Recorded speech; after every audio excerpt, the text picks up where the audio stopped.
Good evening. I'm Bernard Green, Chair of the Brookline Select Board, and this is the regular meeting of the Select Board for March 5th, 2025. We'll start off with announcements and updates from the Select Board.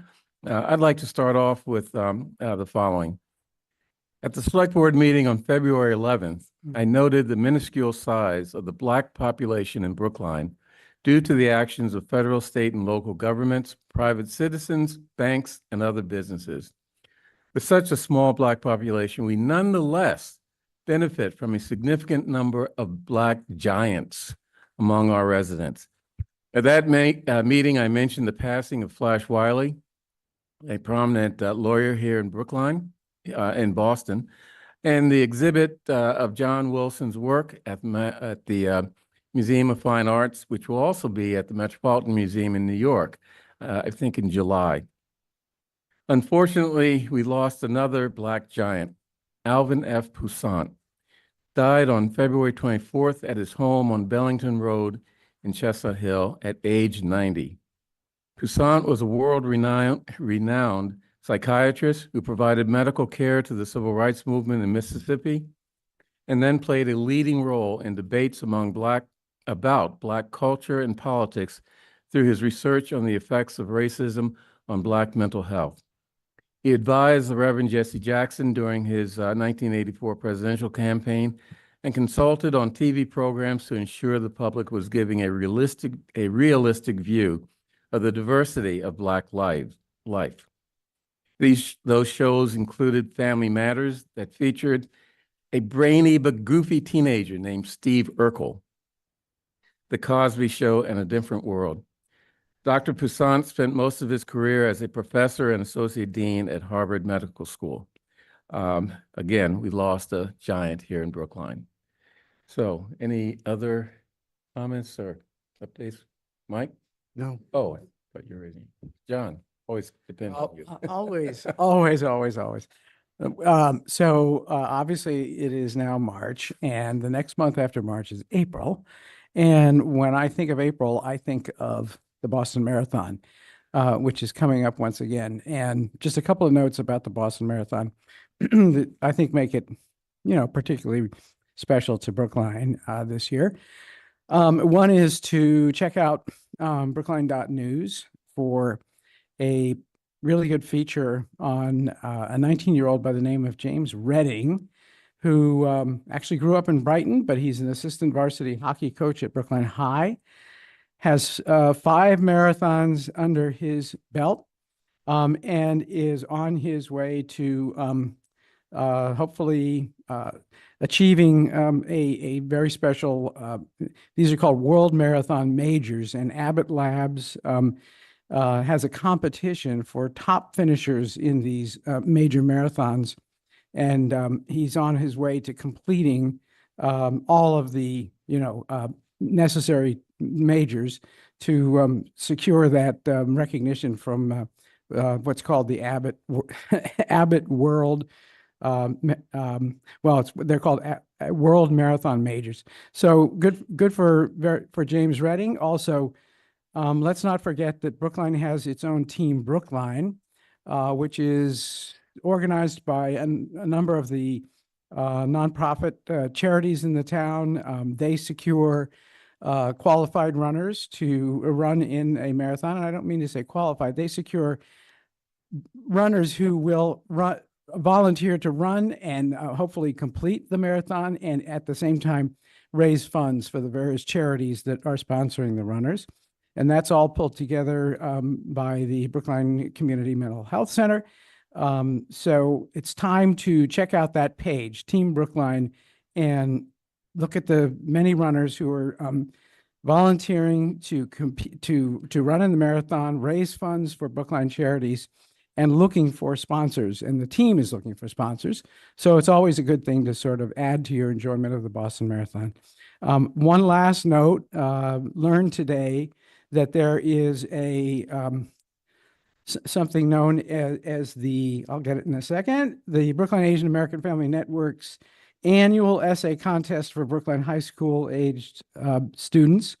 And the topic this year is being an Asian American American, what is your superpower? I really like that topic. As it happens, the submissions are due this Friday, March 7th. And so you can visit the site of the Brookline Asian American Family Network. It's not too late if you are a person who can really write well on deadline, because the deadline is March 7th. But I thought we should take note of that as well. That's it. Thank you. Any other comments? Okay, now we have public comment. Tiffany, discuss the rule or present the rules. Thank you for joining us for public comment. This is an opportunity for us to hear your perspective on the issues in Brookline that matter to you. Each person speaking tonight is limited to 3 minutes. You don't need to use the entire time, but you may if you like. Once 15 minutes has been met, there's an opportunity at the conclusion of the Select Board's business for additional comments. Members of the public sometimes raise questions during public comment. We may be able to provide a quick answer to a question, but are more likely to work with staff to get a more thorough answer and respond over email. We'll let you know when you have 30 seconds remaining and when your time is up. Please conclude your remarks at that time. If you have more to say, you are welcome to send an email to board members expressing your thoughts in greater detail. Any person wishing to speak must begin their comment by identifying themselves with their full name and either their Brookline precinct number or street address. The first speaker who signed up in advance is Daniel Lipton. After Daniel Lipton will be Jim Durkin. Good evening. My name is Daniel Lipton. I'm a Brookline resident in Precinct 11, a parent of a student at Driscoll and a student at BHS, a teacher at FRR for 23 years, and I've been running the Smart Summers Theater Arts program at Brookline Adult and Community Education for 20 years. I'm here tonight to talk about the school budget and to reiterate that all cuts are bad cuts. I know that often the select board and town meeting have to think about the bottom line, our bond rating, taxes, overrides, balanced budgets. While these facts, numbers, and statistics are important to grown-ups, this is not what kids are thinking about. Kids want to enjoy school, learn how to play an instrument, explore the magic of reading and math. I ask as you make these grown-up town decisions that you keep at the forefront the question, what is in the best interest of the children? As a second grade teacher who loves to use music in my classroom, and as a songwriter who writes original musicals for Smart Summers at Base, I come to plead my case to you in an unusual way tonight. I will now share with you a song to the tune of What a Wonderful World.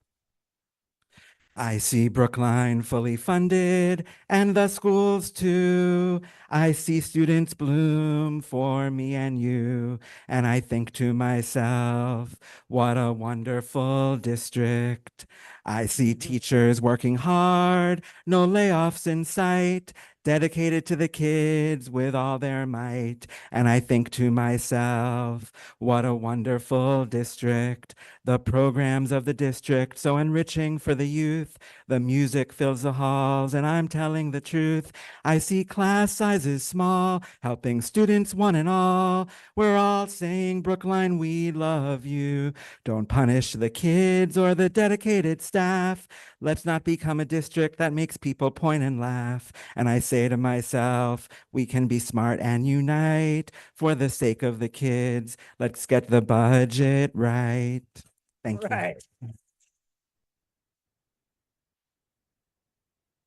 Thank you. The next speaker is, thank you.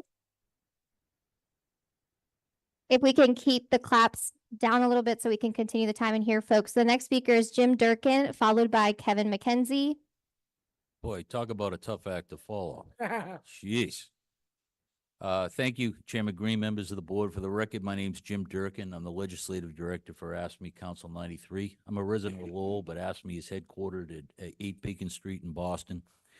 We represent about 35,000 Massachusetts public sector workers, including about 350 men and women who work quietly behind the scenes here in Brookline every day, delivering essential services the public relies on, services that make Brookline one of the state's most desirable communities to live and raise a family. And I'm going to be brief tonight because I get the feeling this will not be the last time I'll be in this room and outside this hall over the next several months. And that's because, as I'm sure you know, the people we represent in your public schools, about 100 women and men, are facing the threat of privatization, a threat that, if it becomes a reality, will result in a deep pay cut for these workers, the loss of their pension, and in all likelihood, the loss of quality health insurance coverage for themselves and their families. When it comes to health insurance, if history is any indicator, they will, under the best-case scenario, be paying more in out-of-pocket costs for reduced health care coverage. And why is that? Why are they facing this threat that will upend their lives? The answer is simple. We're heading into tough economic times and tighter budgets for municipalities. And when that happens, people like cafeteria workers and school custodians are the first and quite often the only workers who are forced to bear the overwhelming majority of the burden. But I can tell you that in doing this job for 22 years now, it's not just the workers who suffer. It's also the school children and their parents, and ultimately the taxpayers, the entire community, who suffers too. After the workers are replaced, the parents and school children are the first to feel the impact when they see the trusted members of their school communities, people who are part of the fiber of the schools, replaced with a revolving pool of strangers, many of whom have unknown histories and backgrounds and tend not to stick in the same job for as long as public sector workers because the pay and benefits are so lousy. Then, in the not-too-distant future, the taxpayers will be impacted in the form of diminished quality of services and steadily rising cost. That's because the pattern is always the same with privatization. A for-profit company secures the contract with a lowball bid, then after a few years pass and the municipality loses the infrastructure to provide the service in-house, the contract goes up every single year. And before long, the town's paying at least the same, if not more, for less, much less, 30 seconds. of what they're getting from the in-house workforce, simply because they panicked during those tough economic times a few years ago and took the path of least resistance, which was casting aside their workforce for some perceived short-term savings. So look, I got to wrap this up. Again, I'll be back, but we're asking for your help. We know this decision rests with the school board, but there's a lot that you can do to help. And I know the last time we faced a threat like this in Brookline was almost 15 years ago. Thank you. That concludes your time. The next speaker is Kevin McKenzie.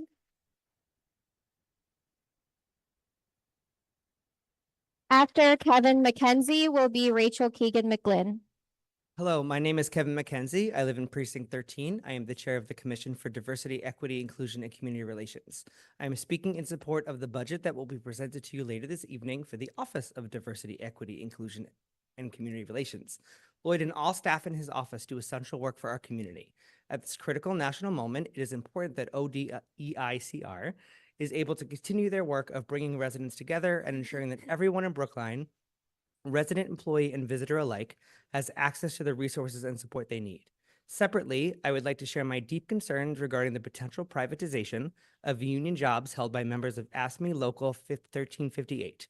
Proposals before the school committee that would privatize good-paying union jobs are alarming. These are among the school department's most diverse employees.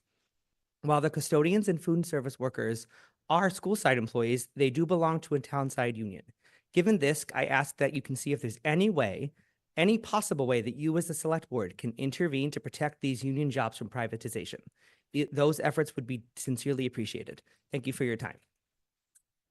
Thank you. The next speaker is Rachel Keegan-McGlynn, followed by Rachel will be Mark Golder.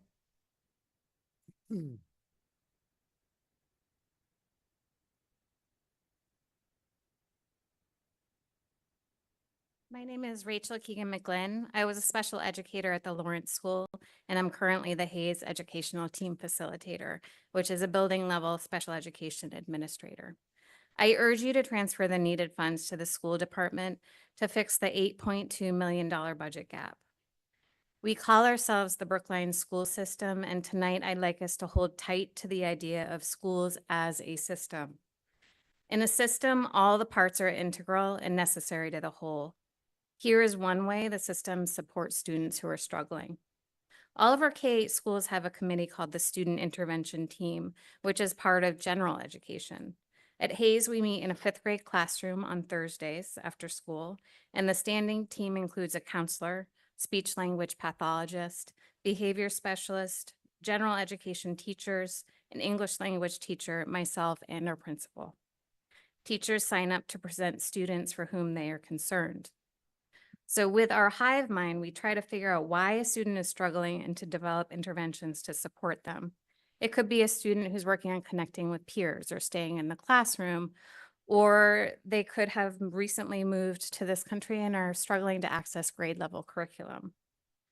We brainstorm our list of interventions and supports could look something like recommendations for check-ins with a counselor, or referral to a math or literacy specialist for small group instruction, recommendations from the speech language pathologist or English language teacher on how to support navigating academic language.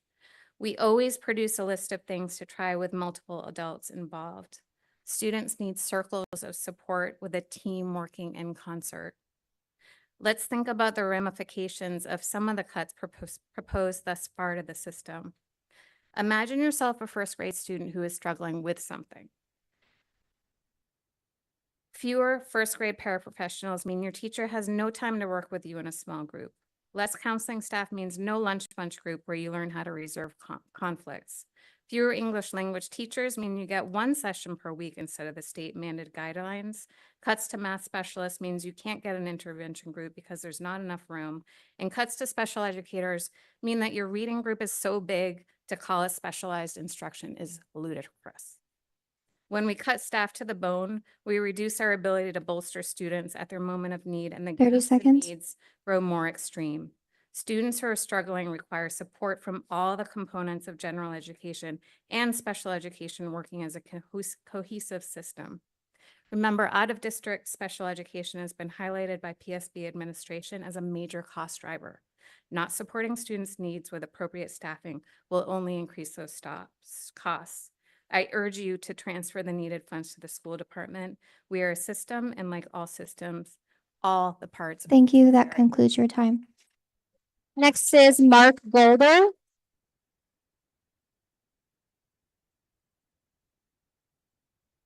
Hello, my name is Mark Goldner. I teach 7th and 8th grade science at the Hayes School, where I've been for 23 years. I'm also on the executive board of the Brookline Educators Union, where I serve as the chair of the Professional Rights Committee. I'm here to say that the public schools of Brookline are at a crisis point, and the $141 million allocation that the town has proposed will surely push us past the crisis to a system that is broken beyond repair. Public schools of Brookline in 2025 is a far cry from the vibrancy that I found in 2002. Over the past decade or so, the erosion of support from the town has made it harder and harder for us to do our jobs as educators. When I came to Brookline, it was an exciting place to be an educator. Teachers had ample opportunities to grow as professionals in order to best serve our students. There was robust professional development, which made Brookline the envy of educators around the region and the country. As a science teacher, I was supported by the district to attend professional science conferences and then to bring that learning back to fellow Brookline teachers. That kind of support was cut long ago, and now the only way we can collaborate professionally with others outside the district is by paying out of pocket or searching for grants. Brookline used to invest in robust in-house professional development to support educators. Each year, science teachers would be provided with at least 1 or 2 release days to collaborate with others and to build our curriculum. Now that too is gone. Central administrators lament that PD has to be done on the cheap, if at all. That's not a way to maintain excellent schools and to attract and retain excellent educators. Over the years, the jobs of our K-8 curriculum coordinators have become increasingly more difficult as they now have to shoulder greater burdens to support teachers since district PD support has dried up. And now we hear that curriculum coordinators are on the chopping block. How can a district like Brookline justify what will be an inevitably steep drop in the quality of science, social studies, ELA, math teaching as a result? Even more dire, as you just heard, is the situation with special education district-wide. In schools around the district, understaffing is leading to serious educator injuries and missed services. As a result, educators are burnt out and demoralized. Staff members, even including administrators, are called in on a daily basis to cover, taking them away from doing their essential duties. In addition to very challenging circumstances of working with our neediest children, paraprofessionals are paid so poorly, for many not even a living wage, that it's difficult to recruit replacements when they leave, often out of despair and frustration. And to imagine cutting special education services even more seems unfathomable. In desperation, the town is even considering privatizing its custodial and kitchen workers. To take these essential workers who pride themselves on getting to know the students they serve while doing the very best jobs they can is shameful. The PU has done a thorough analysis of town finances, and we believe that money can be moved right now to the school budget without compromising Brookline's bond rating. As a BU leader, I stand here to say we are ready to collaborate, but it's hard to collaborate when the town is threatening job loss, elimination of essential programs, and the privatization of our workforce. Thank you. Thank you. We have time for one more speaker tonight, and that speaker is Maggie Caniff.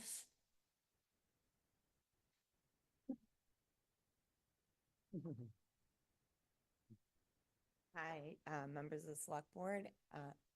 Sorry. Hi, members of the select board. My name is Maggie Caniff, and I am a kindergarten teacher at the Lincoln School. I've been doing that for 19 years, and I didn't plan on speaking tonight, but then I had a conversation with my custodian, and I had a memory from 2006 when I started, and she was my first friend at my school. When you're a new teacher, you are working late and working in the summer, getting your classroom ready. And it's really exciting, but also really scary. And, you know, to think that my custodian, after 19 years, more, I've been working 19 years, she's been there longer, who was my first friend, could be fired, is just heartbreaking to me. And I want you to know that every single person who's in the school is essential. And we believe, and I really, really, truly think that you can save us and you can make Brookline get back to where it used to be. So please, save our schools.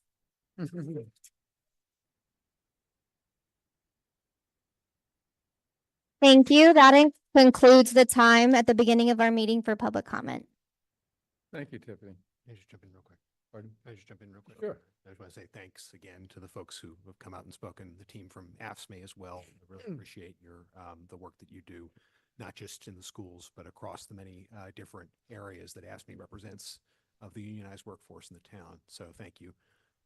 Thank you for the folks who spoke. I know public speaking is not easy, particularly on difficult subjects. I want to reiterate something I said last week and give a couple updates to the community on where we are with some of these things.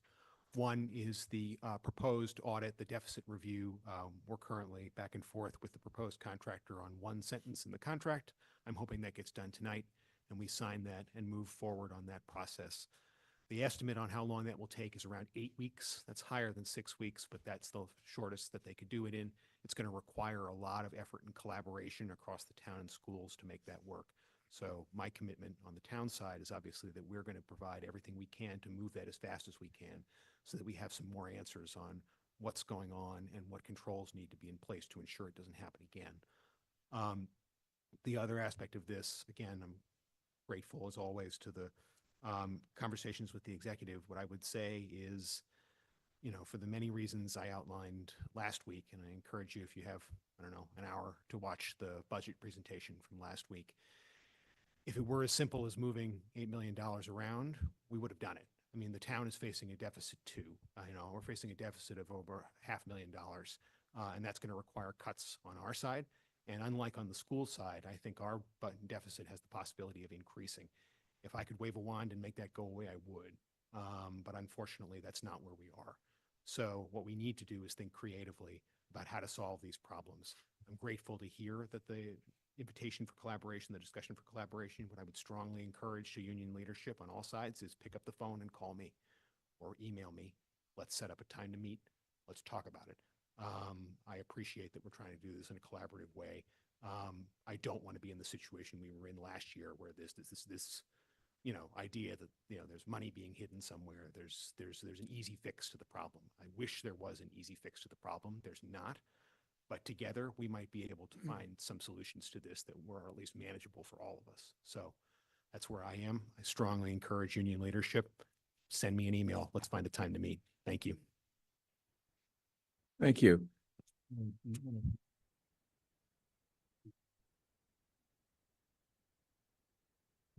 Okay, good.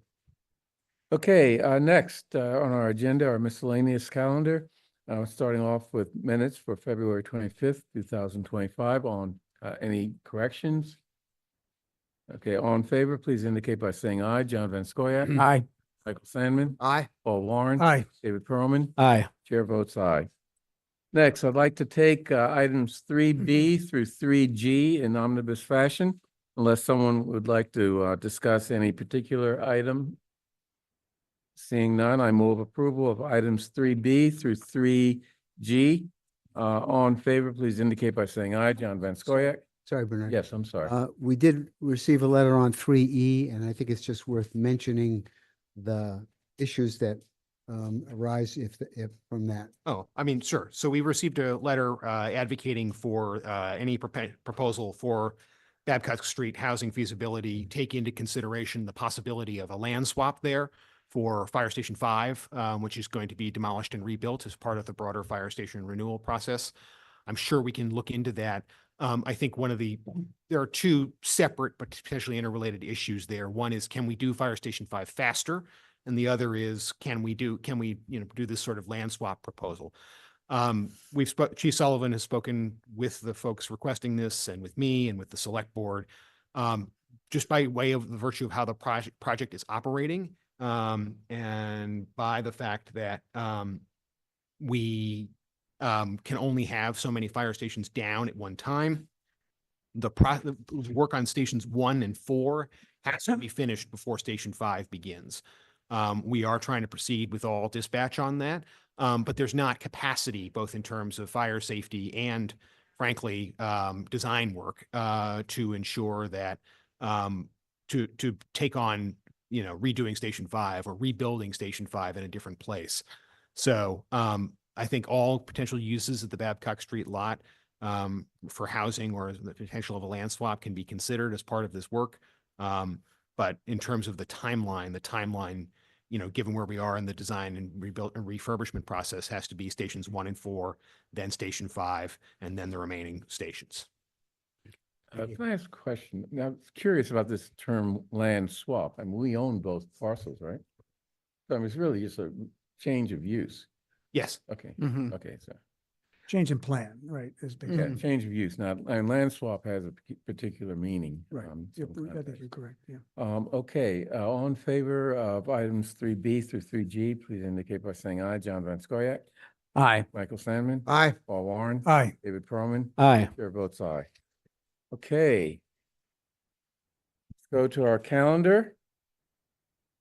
Boards and commissions, annual reports, presentation of the Vision Zero Committee's annual report to the Select Board. Come up to the podium and introduce yourself and make your report.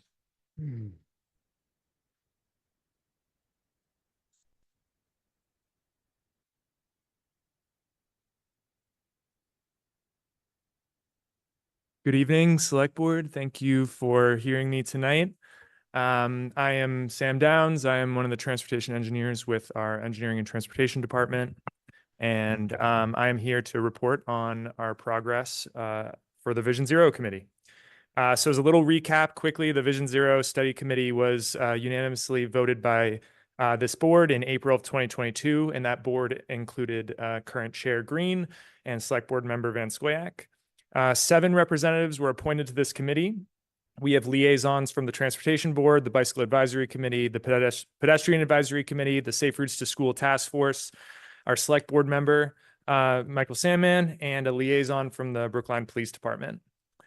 We have been working, town staff, with the Tool Design Group, who has been the consultant aiding us in this process. And so tonight I want to give you an update on the progress that's been made to date. Come on, arrows. There we go. So the Vision Zero process is best summarized as an approach to roadway design that seeks to eliminate all traffic fatalities and severe injuries, while also increasing safe, healthy, and equitable mobility for all. So for that, we're talking about vehicular drivers, pedestrians, bicyclists, and everyone who can get around. So the process started in early 2024, and we've been extensively engaging the public over the last 12 months. We've held numerous Vision Zero Committee meetings, and we've also attended many farmers markets, hosted public online forums in the form of maps where people can leave their input, and I'll walk through that in a second. So the background of Vision Zero is the safe systems approach, and so that's understanding that in order to have Brookline be as safe as possible and eliminate all serious injuries and fatalities, we need to tackle this from a lot of different directions. And so right here is just a simple graphic. It's pretty. And it means that we need to have safer vehicles. We need to have safe speeds on our roads. We need to have safe roads. And we also need to be able to look at the current problems and find better ways to tackle them. We want to be proactive in the way that we tackle roadway safety. And that means looking at the whole town and seeing where are the issues, looking at the data, because this is a data-driven process. And I'll get into that quickly in a second. I'm trying to keep this to 10 minutes. So one of the most important factors in the severity of crashes is speed. And so Brookline, 2 years ago, I believe, took a really large step forward in designating over 300 local roads as 20-mile-an-hour safety zone speeds. So in Brookline, having over 300 roads as 20 miles an hour is a really important first step in reducing the severity and likelihood of a fatal crash. This statistic shows the likelihood that a crash ends in a fatality or severe injury just based off of the speeds of cars. You can see that over 73% of crashes of 40 miles an hour result in that, while only 13% will result in a fatality or severe injury when drivers are going 20 miles an hour. So speed is a factor, a major factor. So the Safe Systems approach is a 4-step process. It starts with a Vision Zero action plan and a commitment that we've are working towards. So that action plan has been in the process with the committee for the last year now. Actually, our committee meeting is tomorrow night. Mike, I will see you there. Or Thursday night, sorry, it's only Tuesday. Right. And we will be reviewing the draft action plan that outlines the strategies that we hope to implement in Brookline in order to have safer roads for all users. Summary of the planning process to ensure that we have been trying to get the public as engaged as possible. As I mentioned, we've been holding Vision Zero committee meetings. We've been coordinating with all the subcommittees of the Transportation Board, bicycle, pet AC, shared mobility, Disability Commission, to make sure that they're aware that this is a process that the town is undergoing, and that becoming a Vision Zero community, which would make us the 4th in the state of Massachusetts behind only Boston, Somerville, and Cambridge, is a serious commitment that the town is making to make our roads safer for everyone. As I briefly mentioned, this is a data-driven approach to roadway safety. And so with our consultant, we have done a 5-year review of crash data in the town of Brookline to ultimately produce what is called the high priority network. I will show you that in the next slide. This also included a review of existing plans and policies, which I know will be a topic to come in March as we talk about our revised complete streets and other roadway maintenance plans. Don't want to spoil anything there. And then eventually the development of the action plan, which we will be bringing back to the board in the coming months once the plan's been finalized. So here's just overview of public engagement. This is a lovely resident at the farmers market that I attended. We did at least 2 that I can remember of farmers markets. We got great days. We had an online map where residents could leave points indicating what concerns, what safety concerns they had at a particular location, compiled those and used those as part of our data process for prioritizing, bless you, for the roads in Brookline. This included strong coordination with the Safe Routes to School Task Force as well, and I mentioned all the other subcommittees. So as part of that survey process, I won't go too much into the data here, but we highlighted pedestrians and bicyclists for the means of this, and what conditions ultimately made people feel unsafe at the locations on those maps. A lot of this had to do with people's comfort getting around, and also the quality of sidewalks and curb ramps. Again, conversation to come. As bicyclists, speed was a highlight, and lack of dedicated space for the people who responded to this message. So high priority network, this is one of the most important features of this action plan. And this is ranking the roads in Brookline that, based off of the data of the last 5 years, or from 2018 to 2019 to 2023, this is where the majority of crashes happened. And this is where us as a transportation department and us as a town need to focus on making safety improvements to prevent and be proactive in the crashes, both severe and fatal, that Brookline has had over those years. So we are incorporating this into our upcoming projects. Chestnut Hill Avenue, as some of you may know, is going to be on the Bicycle Advisory Committee tomorrow night. And ultimately discuss the transportation board, but we want to narrow the lanes. We want to provide the bicyclists that have a bike lane there more space to feel safer, and better pedestrian crossings. So much more to come on that. So the action plan has many main themes. I'm doing okay. So a lot of this has to do with design, but it also has to do with education. We really want to connect with the community. We want them to understand that we need people off their phones. We need drivers who are focused, obeying the traffic rules and regulations of the road. But we also need to maintain data collection and monitoring to make sure that we're actually making progress over time. And as I think it was 2019 Warrant article, for a commitment for Brookline to transition to 75% of our trips to be made by methods other than single occupancy vehicles. Next steps, because I have a minute. As I mentioned, we are working to finalize the Vision Zero action plan, which will have a playbook per se of strategies that Brookline can implement when it comes to making a roadway safer. That includes making crosswalks more visible. It means making roads that are not straight and highways. So we are really looking forward to finalizing this plan and bringing it back to the board. This is a good preamble for what eventually will be a full-on presentation, and asking for the select board to adopt the resolution set forth by the Vision Zero committee, and a commitment to future safety improvements. And with that, I have concluded my presentation, and I'm happy to take any questions. Thank you. Thank you very much. Any questions, Mike? So, Sam, I appreciate the comment that you make about having a number of options when you're trying to reduce speeds on a street. And one of the first things that residents tend to ask for are speed bumps. And I think people don't quite realize the impact of having speed bumps over a longer stretch. A short stretch to protect a crosswalk or something like that makes one is fine, but when you put repeated bumps in and put them in close enough together so that they actually do slow people down, they can be annoying at best and problematic for public safety at worst.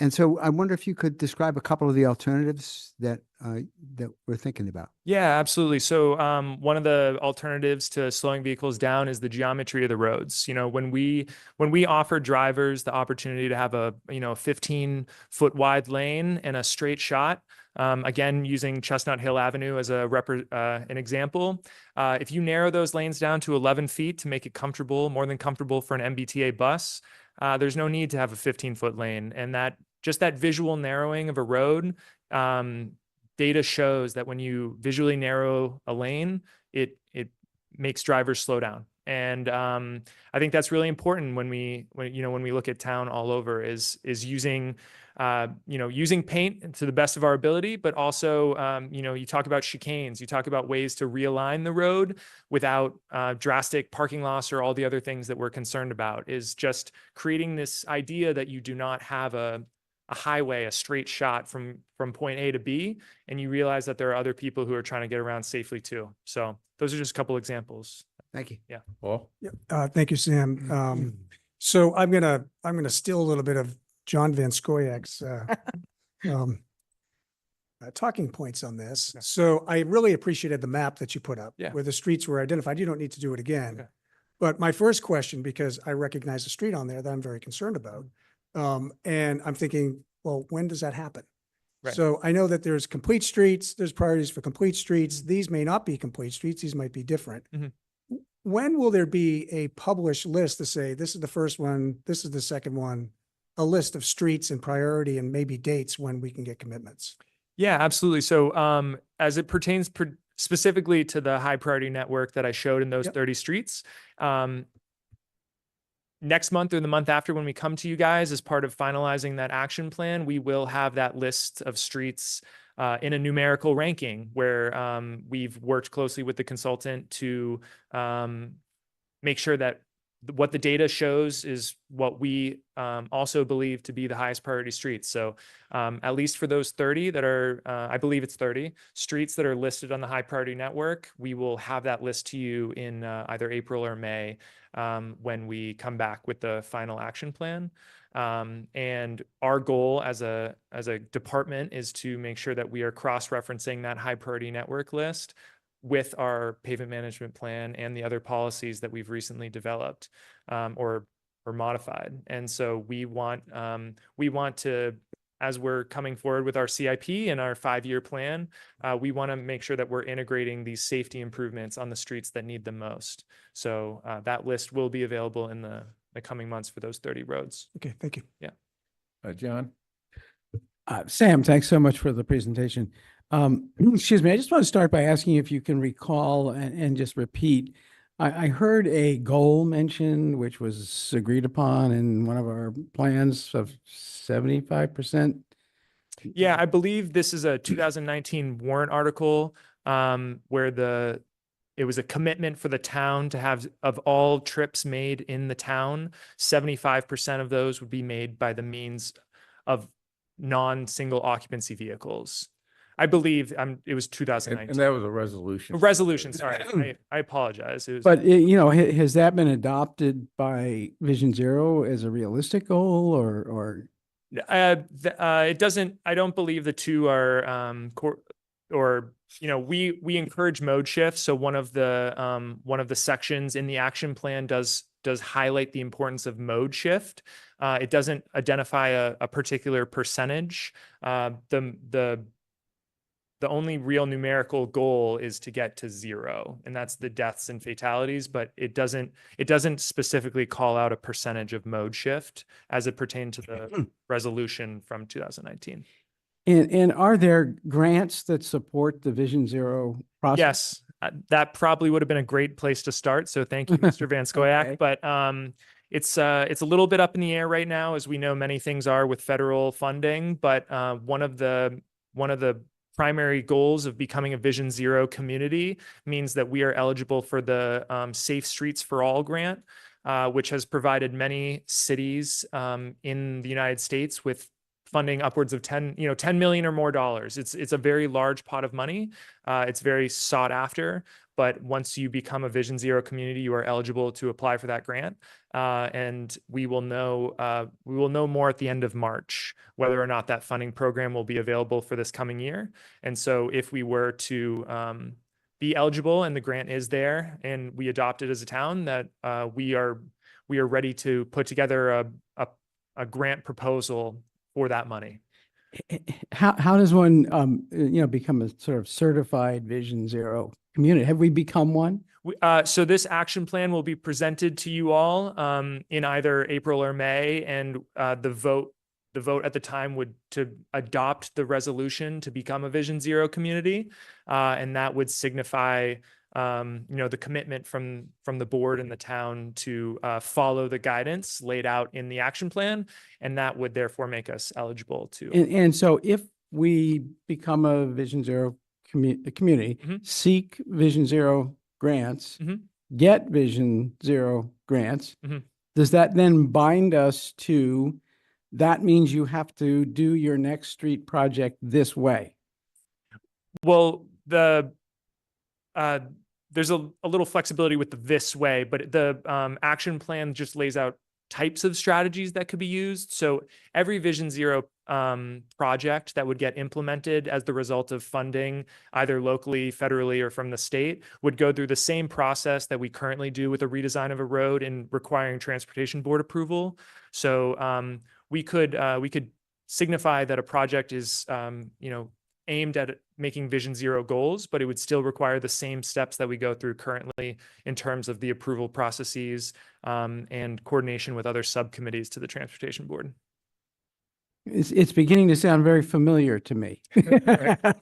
Just like any other federal or state program that we go through, but it Well- does require a lot of public feedback, which is always welcome. But I guess it's, yeah, I mean, it's only fair to sort of just say, right, up front here, Mhm.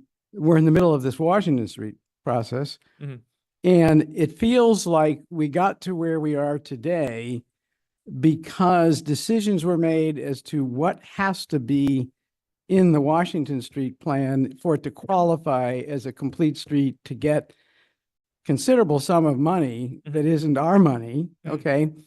And then we find out that that means if, for example, there are people in one part of the corridor Mhm. who don't like the plan, Mhm. it pretty much limits our ability to say to them, we'll do it the way you want us to do it for that, even if it's just 2 blocks.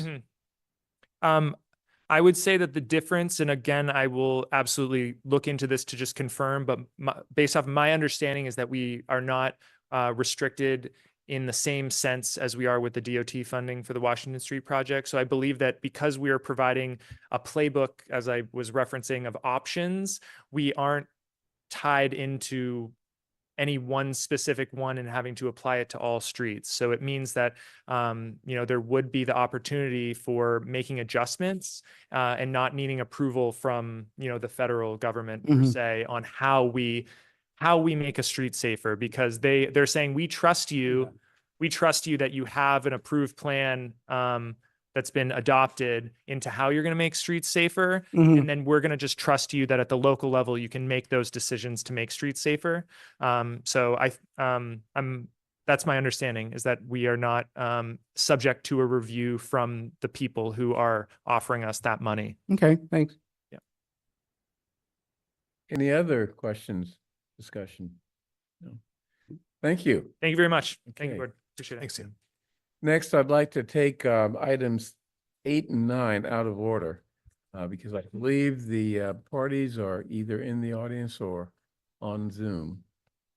Can we Yes, get that? they are on Zoom. Okay, so we can get them out of the way quickly before we go into what will be a fairly long discussion. Sure. Go ahead. I was going to say, Mike Kiley, you've been promoted, and William Abdullah, you've also been promoted. Before we get started, I just wanted to provide a little bit of context, if I may, Chair Green. Tiffany Oliva, Assistant Town Administrator for Operations.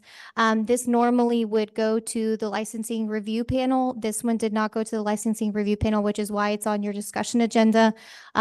We wanted to make sure to expedite this application for a lodging agent for 1017 Beacon, since that has been without a resident agent for some time. So Mike Kiley with Pine Street Inn is online, but this is just here for your approval of the resident agent. Mike Kiley? Hi, how are you? Anything you'd like to add? Well, No, why I don't you- appreciate why the don't you time. introduce yourself and your background first? Sure. Very My good. name is Mike Kiley. I am the Director of Property Management and Housing Operations for Pine Street. We're here tonight for the house manager position at 1017 Beacon Street. It's a small 14-unit building right on Beacon Street. And as Tiffany explained, we have been without a house manager in that building, a live-in house manager building for a couple of months, but we have had a built-in redundancy. And what we're trying to do right now is once William Abdullah is currently a house manager at another property for Pine Street and has a lot of experience working as a house manager.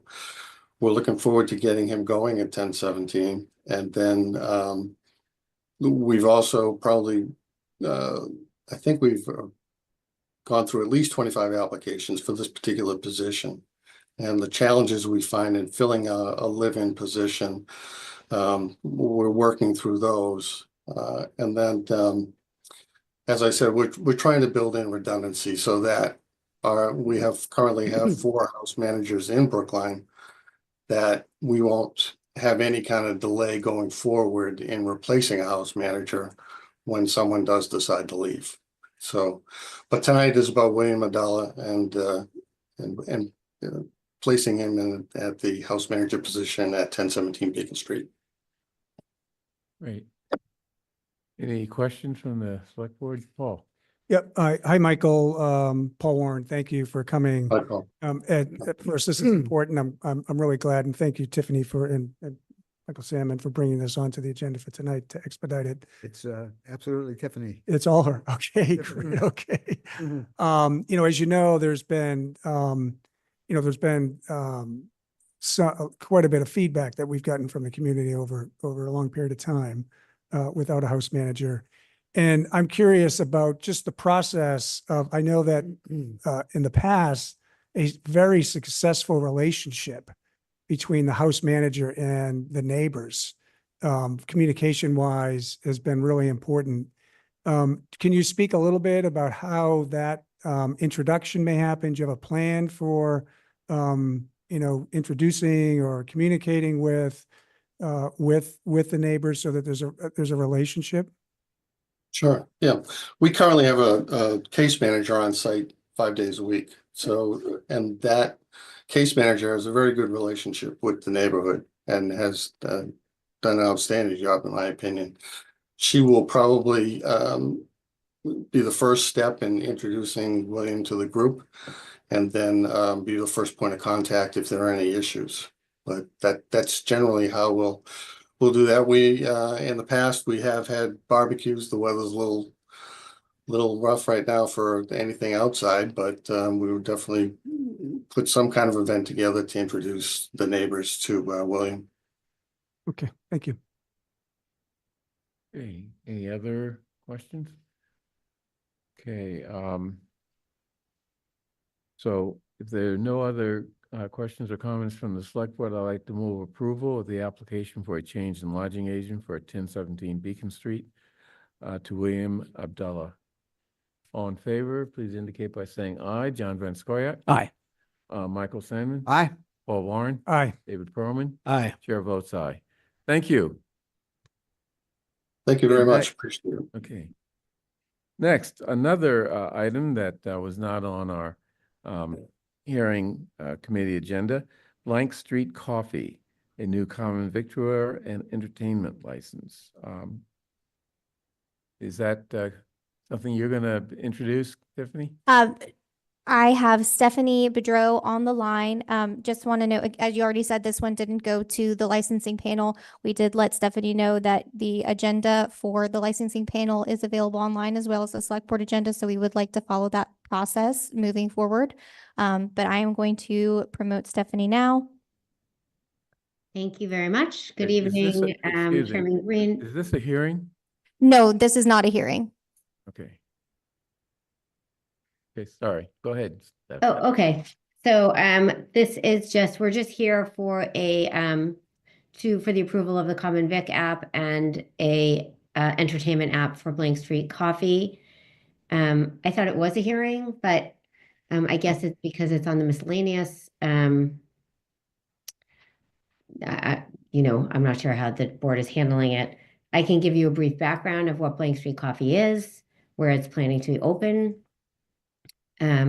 The plan is to open at 455 Harvard Street in Brookline. Blank Street Coffee is a concept that first came into being in 2020 in Brooklyn, New York, where they ran battery-operated coffee carts. They transmitted to micro retail shops and now have over 37 storefronts with locations in New York, Washington, and Mass. 7 in Boston area to be specific. They're clean, natural, high quality menu of coffee and baked goods for affordable prices. And we are here just seeking the approval of the CV and entertainment. Okay, thank you. Any questions? No, this is in the same way as the prior one was. It's a matter of expediting something that would have normally gone through very straightforwardly. Okay. But since you're here before us, we can ask questions about the quality of your coffee and what makes what distinguishes it from other coffee that you can get along that strip. So like I said, the idea here is that it's clean, natural, and more affordable. And you can see the menu, which is on page 21 of our application. You'll see that the prices are more affordable than some of the more well-known competitors. And while I haven't tried the coffee yet, I have read about it from other where it's open in other places, and it gets great reviews. Okay, that's good enough for me. I'll try it when it opens. And by the way, I may have missed it. When is it opening? The plan is to open sometime later this month. That's the hope. Okay. Any other questions or thoughts? John? Just want to say I have tried it. It's really good. I think the business plan is really interesting, and welcome to Brookline. Thank you so much. You can pass that along, Stephanie. Yeah. Okay. Okay, unless there are any other questions, and this is not a hearing, I move that we approve the application for a new common victualler for Blank Street, Brookline, MA LLC, doing business as Blank Street Coffee, located at 455 Harvard Street. And for the record, the hours of operation will be Monday through Sunday, 7 a.m. to 7 p.m., and seating will consist of 29 inside seats. All in favor, please indicate by saying aye. John Van Scoyac. Aye. Michael Sandman. Aye. Paul Warren. Aye. David Perlman. Aye. Chair votes aye. Next, question of approving the application for a new entertainment license for Blank Street, Boston. Same hours. Entertainment will consist of recorded music. All in favor, please indicate by saying aye. John Van Scoyac. Aye. Michael Sandman. Aye. Paul Warren. Aye. David Perlman. Aye. Chair votes aye. Thank you. Thank you. Have a good night. Okay, let's go back to our regular order. Next item is going to be approval of 7 general orders to comply with new accreditation standards. As Deputy Superintendent Campbell. I know. Oh, sorry. Trying to think of something else. So I want to use this item to say something that remains important to me, and I think to the town, if not more so in the environment. The past hostility to the Brookline Police has died down from where it was a few years ago.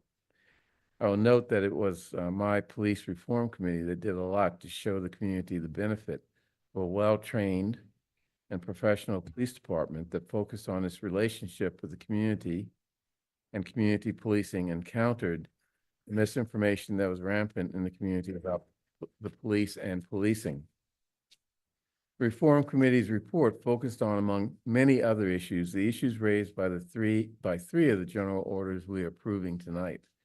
General Order 26, traffic enforcement, 28, training, and 30, use of force. The committee made recommendations that greatly improved upon a very good but not perfect department. One of the recommendations was the creation of the Police Commissioners Advisory Committee, which remains a very vibrant and important committee today.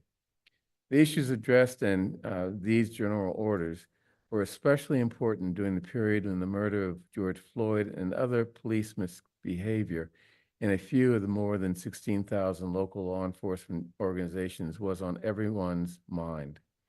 So even though those changes are not major in scope, they can serve to remind us of how officers are trained in the use of their powers to respect and protect the community. So I recommend to the Select Board and other members of the community that they review these and other general orders to get a good and accurate understanding of how we do policing in Brookline. I think that's very important because from my understanding, it's been more than 30 years that we started making the Brookline Police Department into what it is today. And we should be proud of that, and we should be basing our pride on actually knowing how you do things, both training as well as the rules that officers are required to follow. So with that, Thank you. Deputy Campbell. Thank you, Chairman Green. I'll add to what you just said that for anybody interested in viewing our general orders, they are all on our website in an easy to follow format. Everything's categorized by particular topic, so you can view a table of contents and pick out whichever ones you might be interested in reviewing.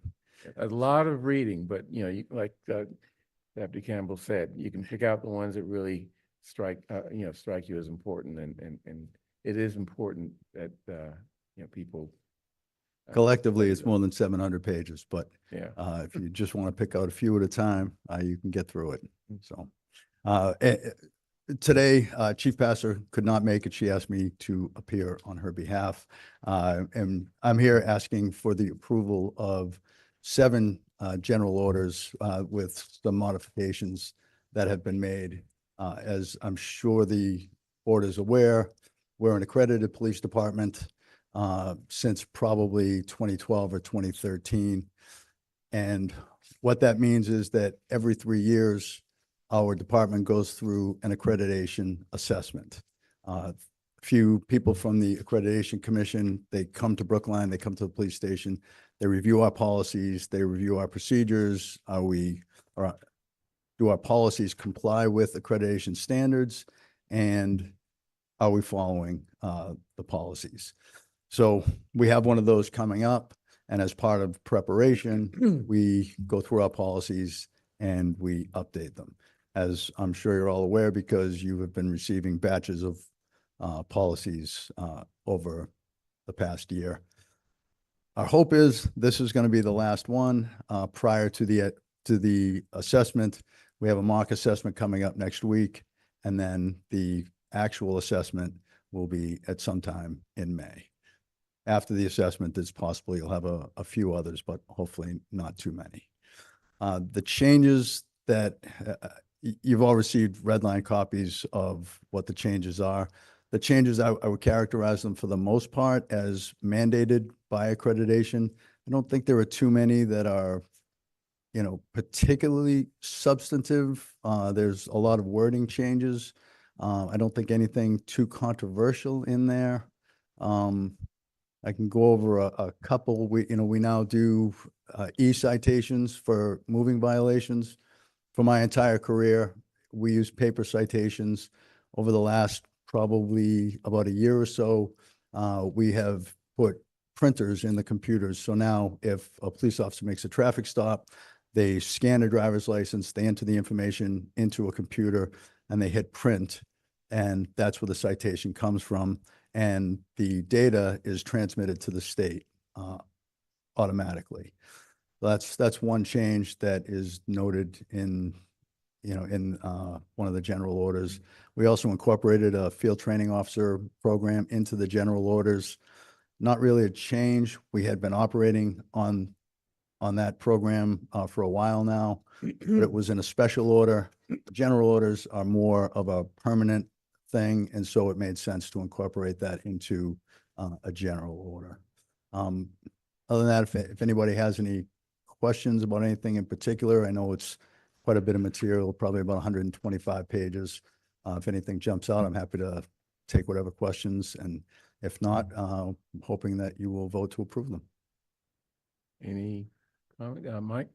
I just noting the general order 30.4 use of force.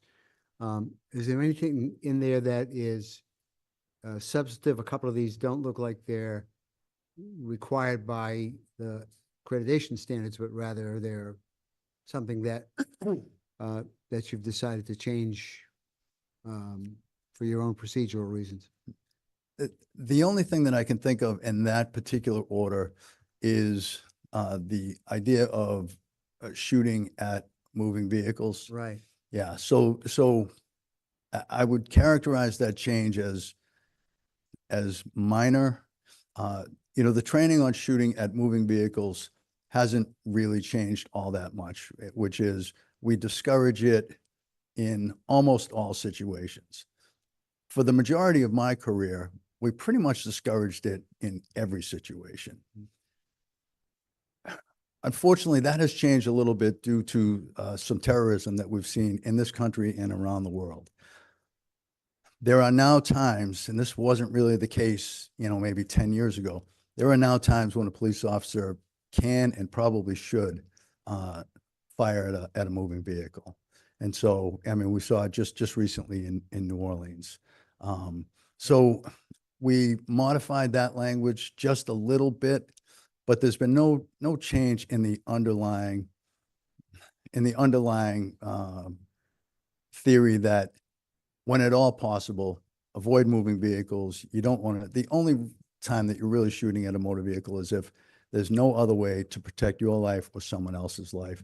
And in particular, if someone is using a motor vehicle as a weapon of mass destruction, you're going to have to make a decision about whether or not you can safely fire to disable the vehicle. Thank you. That makes perfect sense. John.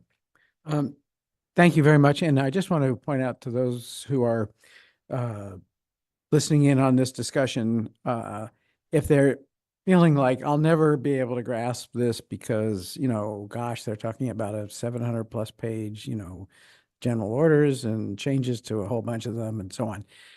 There is actually a very good summation. And so if you go to the agenda for this meeting, under this item, 6A, there's something called the select board letter. And I find that is very, very helpful. And I really want to thank the department for providing that. And I also just want to ask a question, somewhat seriously, but somewhat facetiously. Do you think they'll ever get it down to 300 pages? I can't get my head around, an organization manual that goes 700+ pages. I just can't. I'm afraid that it's moving in the other direction. That's what I'm afraid that it's more afraid likely you to would say. go to 800, 900 pages. Oh, jeez. Yeah, Okay. it's tough to narrow it down. Yeah. Okay. You answered my Could question. you just talk a little bit about how you train officers around this 700-page manual? I know it's almost a continuous process. Yeah. So Yeah. yeah. So we do 48 hours of a minimum of 48 hours of training with all of the officers. That's every year. Typically, we like to do, more than that. We like to do 60 or 70 hours. When we make changes to the manual, for example, only probably 4 or 5 of us have seen these changes inside the department. But everybody's going to be bound by these changes. So what will happen is Lieutenant Hayes, who is also the author of the letter that Right. Mr. Van Scoik just referenced, Lieutenant Hayes will upload these changed policies into a database system that we use called Power DMS. He will then send out a message to the entire department. Hey, these policies have been updated. We need you to go in and review them. Everybody has their own username and account. They log in, they review the policies. After they review the policies, they then will take a quiz that asks some questions about the policies. They'll need to pass that quiz, at which point they can then sign off the policies that they have reviewed them, that they understand them, and they agree that they will be bound by them. If there's a question, somebody reads a policy and, they don't understand something, or there's something that's maybe a little bit vague, they're directed to speak with their direct supervisor to get clarification. And if the supervisor has a problem, then they can go to Lieutenant Hayes, who really oversees the training division, to get more clarification. Great. Thank you. Any other questions? Okay, well, let's move on and approve these. Bernard, I do have one question. Okay. Sorry. Paul? The change in definition, is it a change in definition of chokehold, or are we just becoming in line with? So it's actually not really a change in the definition. The definition of chokehold has not changed, and that comes right from the statute, the state law. Yeah. In the prior version of the policy, though, the chokehold definition did not appear in the definition section, and it had other extraneous language incorporated into the paragraph. So it wasn't entirely clear exactly how much of it was definition and how much of it wasn't. So what we did was we extracted the definition of chokehold, put it in the definition section, and then we left the additional language in a separate bullet point later in the policy. So it's just a movement of the. Yeah, it's just actually all of the language is still there. It's just been separated out. All right, that's helpful. When chokehold definition came in originally, the policy was already written. So it just kind of got stuck in the policy somewhere. And while we were redoing it, it made sense to organize it. Sorry, Bernard, you triggered me and I realized I was running out of time. The other question I have, and I just can't find it, Yeah. is how do we handle the acquisition and retention of any type of video, either from cell phones or, video cameras that are on businesses during investigations? I know we have policies and procedures around how body worn or, cameras within the cruisers. How do we handle that specific material?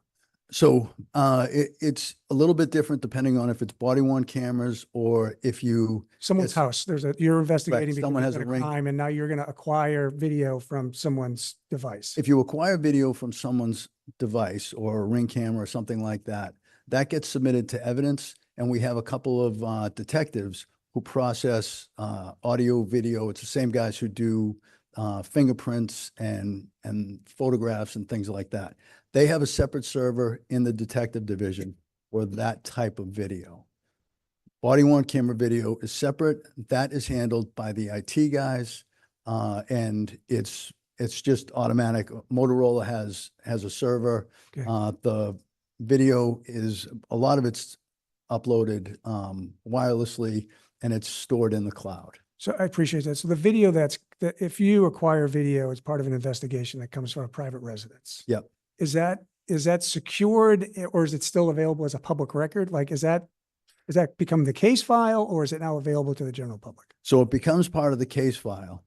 And whether or not it would be a public record, I think the short answer, Joe might be able to give a more detailed answer, but I think the short answer is all of the information that comes to the police department is a public record, presumptively. However, if, let's say there was video of a breaking and entering in a private home, that video is part of an active case. It would be exempt from the public records law. And so we would be able to withhold that. And there are a number of exemptions for active cases. At some point, though, we would get video. It may actually become a public record. And I have advised people over the course of my career who say, I want to send you something. And I would tell them, just so you're aware, if you send me this, as soon as I receive it, there's at least the potential that it could become a public record, and I'll have no ability to prevent it from getting out publicly. And is that clear in here in these orders, or is that more of just a procedure, a policy that you're sharing unofficially? Off the top of my head, I don't think these policies address the public records law. Okay. Now we're back to the. Well, they problem. would It's over. address the procedures. you use procedure to that- collect evidence. Yeah, for evidence, yes. But I don't know if it addresses public records in the evidence procedure. It wouldn't be in these general orders anyway. And the problem is it's more than 700 pages and I just don't have a recollection I stumped right you. now. Sorry. I'm gonna guess that there's information somewhere in our manual about the public records law.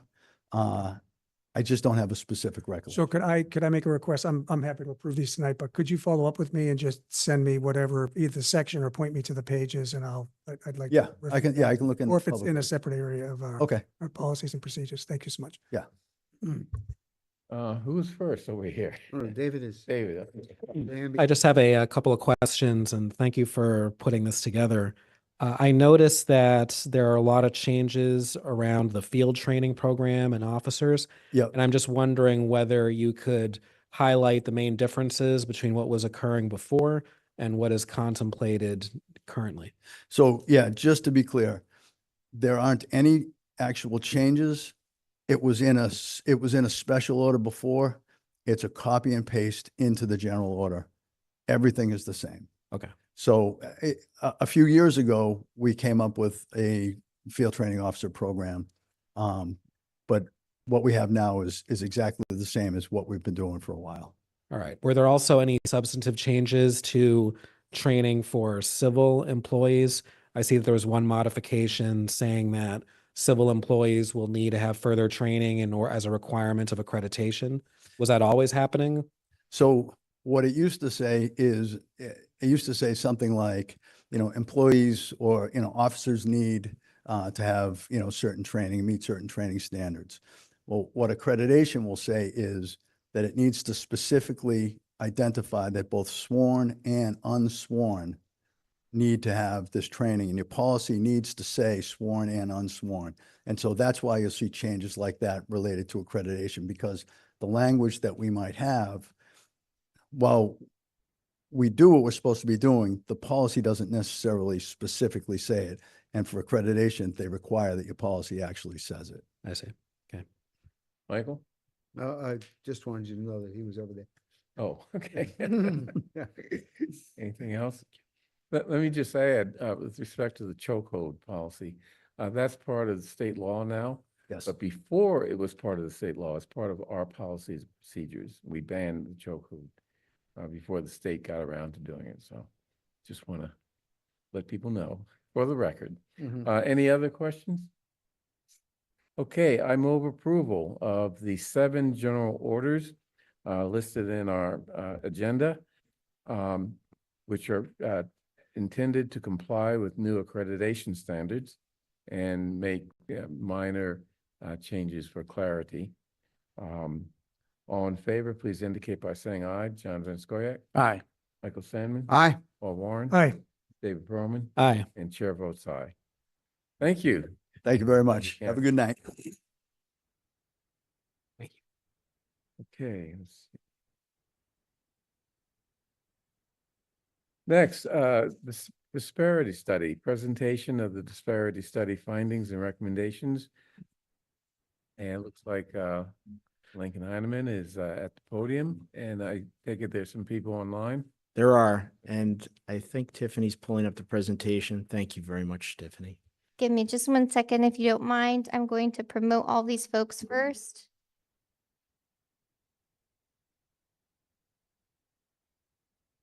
Okay. Thank you. So, good evening. So, I'm Lincoln Heineman, the town's director of finance. And as Chair Green noted, there are several folks online and also in the room joining for the presentation.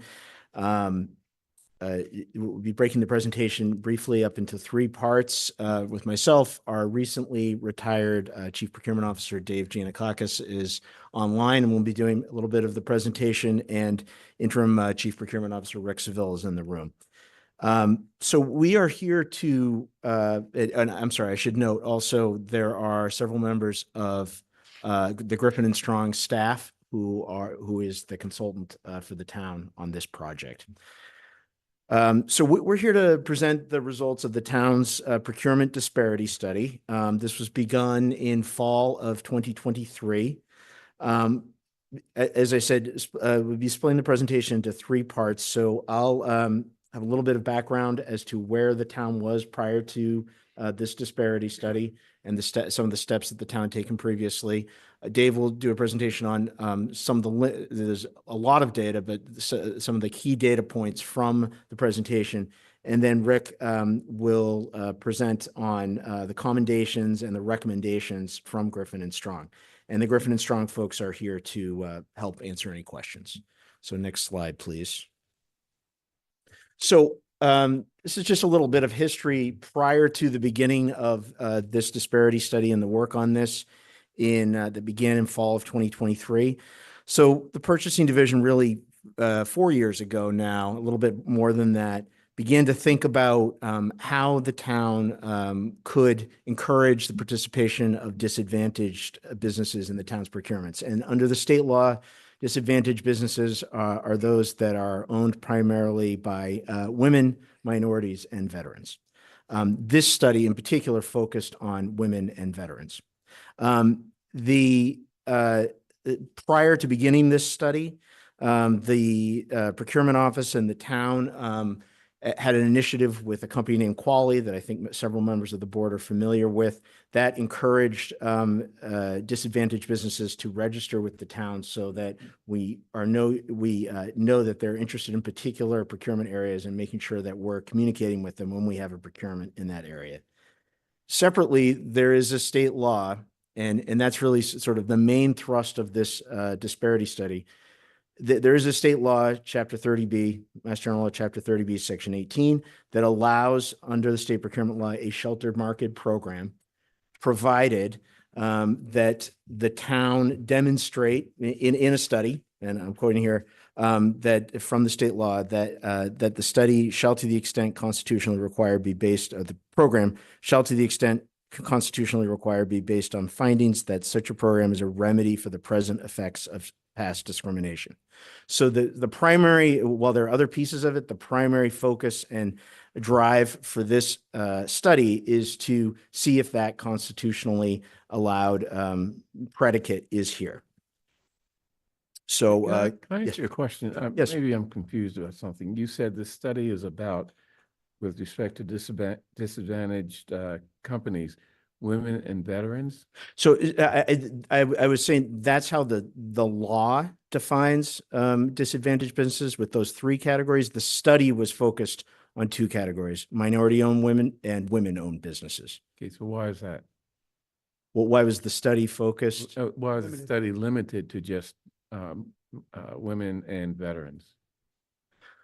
I'm not sure. I'm not sure I know the answer to that. I think Pretty big question. It is a big question. I mean,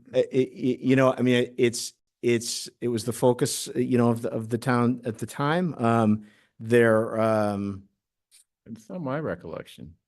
No. The focus of the town was, actually primarily, how do we engage minority businesses in our procurements? I mean, and that was the hot issue at that time and currently. So, I mean, maybe the consultants could explain why. I mean, this is, kind of confusing to me. I didn't really see it in the materials. Yeah. So, well, I see one of the consultants has their hand raised, and perhaps they can add some color. Yes, I can answer it.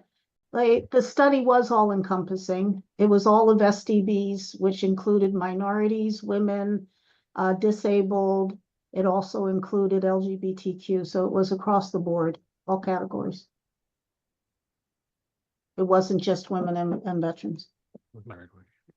Okay. Excuse me. Okay. I made an error. I am sorry. I made an error. I'm sorry. So again, the primary look for the objective of the study is to look across industry categories, to examine what the history is with the disadvantaged businesses, and to examine if there's this predicate basis for a shelter market program if the town chose to implement one. So I'll turn it over to Dave to talk a little bit about the particular information in the study. Hello, everybody. David Yanakakis, former Welcome. Chief Procurement Officer. I don't want to go into too many numbers and details, but I wanted to give you the highlights from the study itself. Basically, by doing this study, Griffin and Strong has analyzed the region, the geographic region that is the Boston metropolitan area, because that's where we spend at least 75% of our money. So the slide here lists the various counties and also in New Hampshire, because believe it or not, we also are, going to look at all of that. Griffin and Strong is known countrywide for these types of studies. Somerville and us decided to engage with someone that also had some experience in Massachusetts with the Cambridge study. Within the geographic region, Brookline spent, and these are the categories: construction, architecture and engineering, professional services, other services, goods, a total of 89% of our procurement money. And that includes the procurement office, all the town and school departments, the building construction, as well as engineering. I think I skipped the slide. Tiffany, if you want to go back one, sorry about that. The study parameters. This was a look back, and you look back for 5 years. So it was the fiscal years 2018 to 2022. And again, those 5 categories that we had. Why don't we go back one more slide? I don't want to go too far back, but this is just so you know Griffin and Strong's experience with doing this. And, you know, we felt quite comfortable with the city of Somerville as we made that selection. If you want to jump ahead a couple of slides, Tiffany, that'll be great. Again, another screen with an awful lot of numbers. But as you'll see, the categories were who they were identified: African American, Asian, Hispanic, American Indian, Portuguese. You will see over that 5-year period where the dollars in each category and also the non-MBE, WBE categories. And it's just below that is the percentages. I'm not going to read any of these. They are included in your report, but you'll see that there is some spend already in the 5 different categories. And we, you know, based on the market, this is what we spent. Next slide. And then you'll see this is a further breakdown when they talk about prime versus subcontractor. In looking at DBE companies, a lot of them, frankly, are smaller. And so they are playing the subcontractor role to primes. And we're talking big school projects, we're talking the engineering department. So it is important to look at the subcontractors, not just the prime contractors, because that's where there is activity. So this slide just shows the breakdown of subcontracting activity under our big projects. Next slide, please.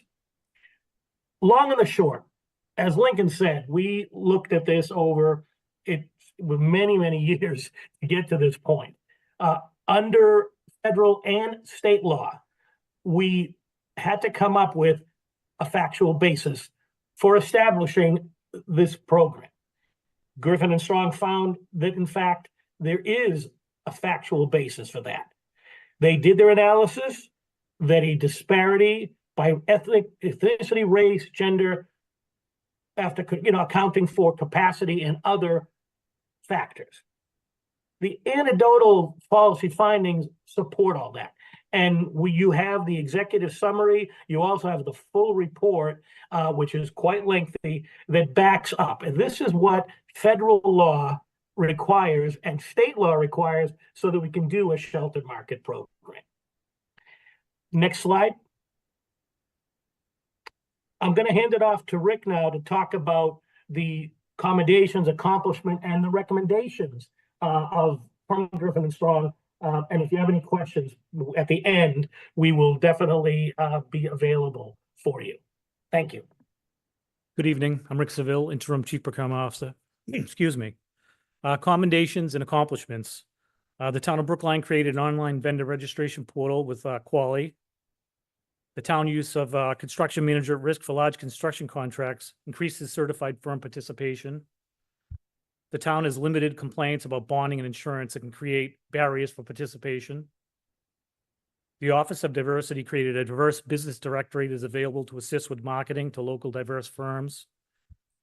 The town also offered intermittent small business loans and grants during COVID. Next slide. No. The recommendations we broke down into 10 categories, the 10 recommendations we broke into 3 categories. The first category, and which is number 1 on the list, is to implement a race and gender neutral sheltered market program. We could also go further with the race and gender conscience program. Griffin and Strong has recommended that. This could be done at the direction of the select board and town meeting. The second list of categories, we broke down into things that we look into. Number 2 is reviewing the paperwork requirements. A lot of the people Griffin and Strong spoke to thought there was too much paperwork, and we're going to review that with legal and see if we can maybe make it a little easier. And number 9 on the recommendation list is to enforce prompt pay provisions and undertake an evaluation of internal payment to primes. And the third category is things that we would require more resources in addition to the resources we've already used. Number 3 is to campaign to promote the vendor intake form among vendors, which we currently do have with the Quali registration system. Number 4 would be to communicate the benefits of registering and conduct a joint registration campaign with the town of Brookline. to get more firms to register with the town, which we have worked with BECMA and other groups to communicate that outreach. And number 5 is joint outreach efforts, posting bid opportunities on respective websites to forecast upcoming opportunities so businesses can be prepared for them.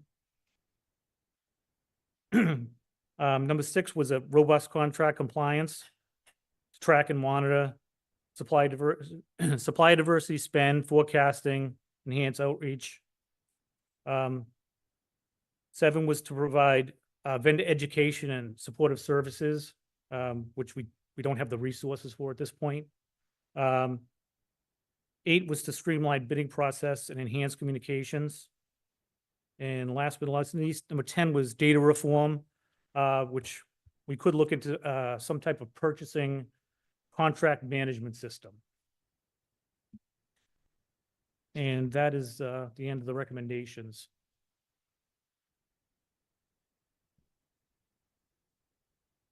Paul. I'll go. Thank you so much for the presentation. This is helpful. I'm curious, how do you know if you're being successful? Are there targets here? Are there measurements? It's just not clear to me. You got 10 recommendations. You do them? I mean, how do you know if you're successful? I'll answer that. This is Michelle Clark Jenkins. I'm Director of Methodology and Research for Griffin and Strong. One of the analysis that we did was an availability analysis, which demonstrates the percentage of ready, willing, and able firms in each of the industry categories. And so when you reach availability, which is what should be expected in the marketplace, that would be your benchmark that you're attempting to eventually get to. Okay, so let's, I'm going to go peel the onion just a little bit more. So let's take streamline the bidding process and enhance communication, which is a very broad category. Do we want to reduce it by X number of days? Are we trying to reduce it by months? I'm curious about how would you measure that the recommendation is being effective or achieving the goal? So again, you're looking at the end of the year, if you look at your achievement, so what do your numbers look like? You saw the numbers of utilization of minority and women-owned firms. We also did look at those other study groups as well. We looked at the veterans and the other groups, LGBTQ. So when you look at those numbers where you are right now, and then at the end of every year, you go back from whatever your source is for whatever you're doing, and you gather those numbers again. Are you getting closer to your availability percentages when you do those, when you do your calculations after every year? Okay, I'm still a little confused. Typically there'd be for a recommendation, you'd have a goal of some percentage improvement or some increase in the number of minority-owned women businesses that are getting contracted with. It's just not clear to me how you're. I think you just said that. Well, go ahead, Lincoln. No, understood, right? So Griffin and Strong has given us the particular data that shows, according to the market and the availability of firms in the market, you could make this amount of achievement. I think it's an open question. Is some achievement, sufficient for the town? Is a particular level, does that show achievement or, progress towards that achievement? I think it's up to the town, right, to decide what level of improvement is acceptable, right? So I think it's a little bit of a. Who's going to decide that? Is that the select board? It's you. It's the select us. board. Yes. So we have to set the goal. Yes. Okay. And this is one of the tools that's available to you to do that. This is the start of a process because there are other questions here. What tools in your toolbox do you want to use to try and achieve that goal? The select board has said in the past, we want to see more diversity in contracting. We want to see more subcontracting bids and so forth in particular, lower dollar contracts go to people who have historically been locked out of those contracts. How do we go about doing that? One way of doing that, as Dave and the team are pointing out, is a sheltered market program. These are some of the other recommendations about how to lower the barriers to entry, but it will ultimately be your decision to set a target. And you have to be careful about quota. It's not a quota. It's what is your ultimate goal? Is it to reach a point where the availability, that the availability of contractors that we've identified is roughly equivalent? That is to say, we know there's many people are available and we have that many people working on Brookline contracts, or is it forward progress towards that goal? Bernard? Yeah, Mike. So a couple of things. One is, it's just based on. And by the way, Dave Giannakakis after you. I see his hand is up. Okay. We see you. Based on some experience, both in this sort of thing and employee recruiting, there are two things I would say are really important. One is a campaign to get vendors, potential vendors to register. If you don't reach out, you can build it, but they won't come. You absolutely have to go out and make it known in the minority, among minority businesses that we have this program and that we're looking for people to register. And then once they've registered, it's very important to follow up on that streamlining of the paperwork and the bid process. That's probably the greatest single barrier that prevents any small business firm from doing business with a municipality, with state government, certainly with the federal government. So if we have two tools that we're going to use, I would say those are absolutely the two. With regard to results, I think you have to start, and then you see where you get to in terms of measuring again against availability of contractors and availability of vendors and the actuality of what how we're shifting. You have to start somewhere. You don't really know what your goal is in the short term. In the long term, you want to have equity out of all of this. Which brings me to a question that I know I would not have asked before January 20th, which is we have a shift in federal attitudes towards this kind of thing. Does that have any potential effect on us? Are we putting ourselves out for some federal official to say, we're going to sue you because you've got this program, or you can't do this anymore, or whatever? David?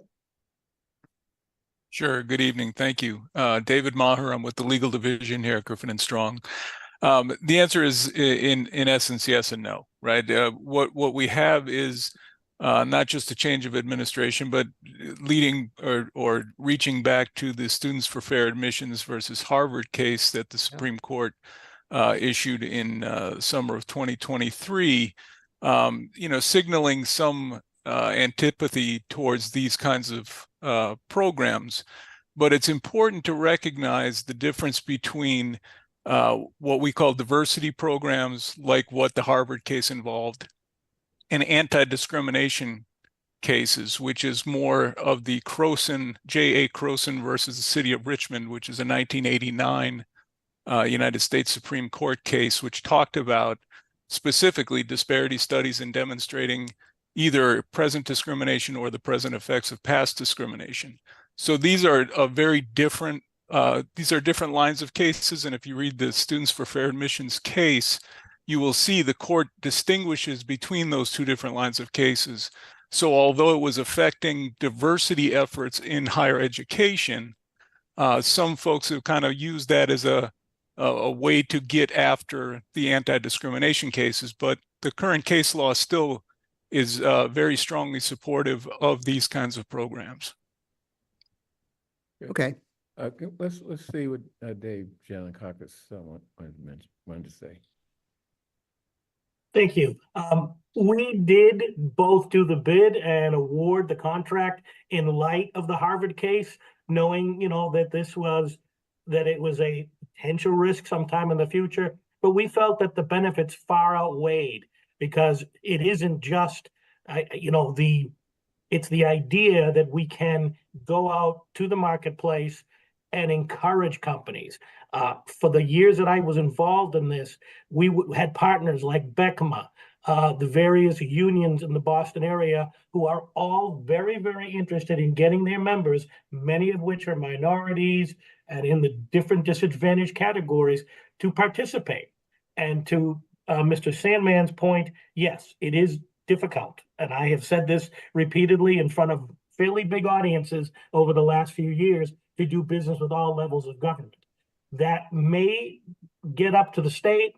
There may be some suggestions on how we can reduce some of the paperwork, but Town Administrator Carey mentioned smaller dollars. Again, smaller companies would be able to bid or quote without the voluminous paperwork that's sometimes involved in an RFP and the time and things. And so we're talking under 50,000 per purchase, under 100,000. Those types of things are very fertile ground for these kind of efforts. And one last thing, I don't want to keep going on, but sheltered market programs are in 30B, but we are one of 4 communities that have begun down this path. Boston was first, Cambridge was second, then us and Somerville. So we are still kind of figuring out what the ground rules are. And, as was said before, we're going to be looking both to the legal department, to the select board, what are reasonable goals? Because now we're told we could do it.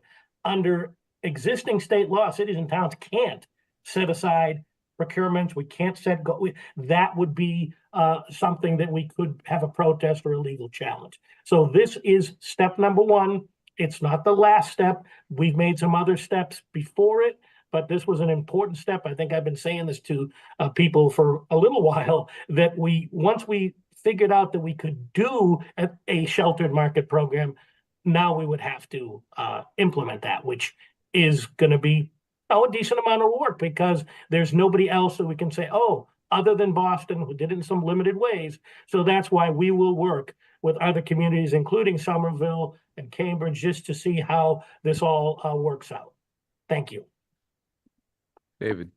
So I agree with Paul that it's pretty important to have some kind of objective measure by which to see whether you're progressing toward accomplishing the recommendations or not.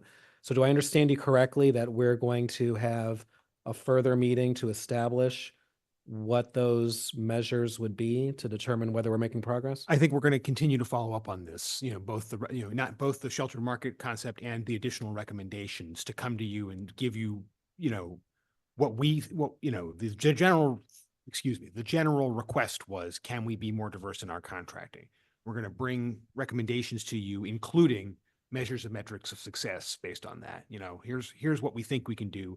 Here's what we would determine whether or not that would be successful. And then we would also be asking you about the targets, right? Is it something that we want to see growth? We want to develop resources to see growth over 5 years, 10 years? Is it something we want to be moving on immediately? Where is the focus more on some of the recommendations that don't necessarily require a sheltered market system, or do we want to continue pursuing that as the first and foremost objective? Those are the questions that we need answers from you in order to proceed. This is the thing that was necessary in order to even unlock that discussion. Now, realistically, in a broad sense, you can't have explicitly race-based bidding and procurement. Correct. So beyond engaging in robust outreach and beyond eliminating certain bureaucratic barriers of entry, what realistically can be done? I'm sorry, go ahead. I was going to suggest, so to that point, the sheltered market programs are possible. There's only one municipality, as discussed, there's only one municipality in the state that's done it.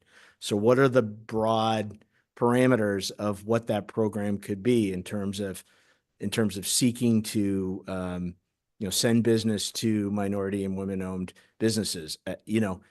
There's one entity, so we be the second mover, and and I think No one really quite has that answer yet, but the first step to answering, do we want to do more than the outreach pieces and the other recommendations that don't require a change approved by town meeting is, the sheltered market program. In order to do that, you'd need approval from town meeting.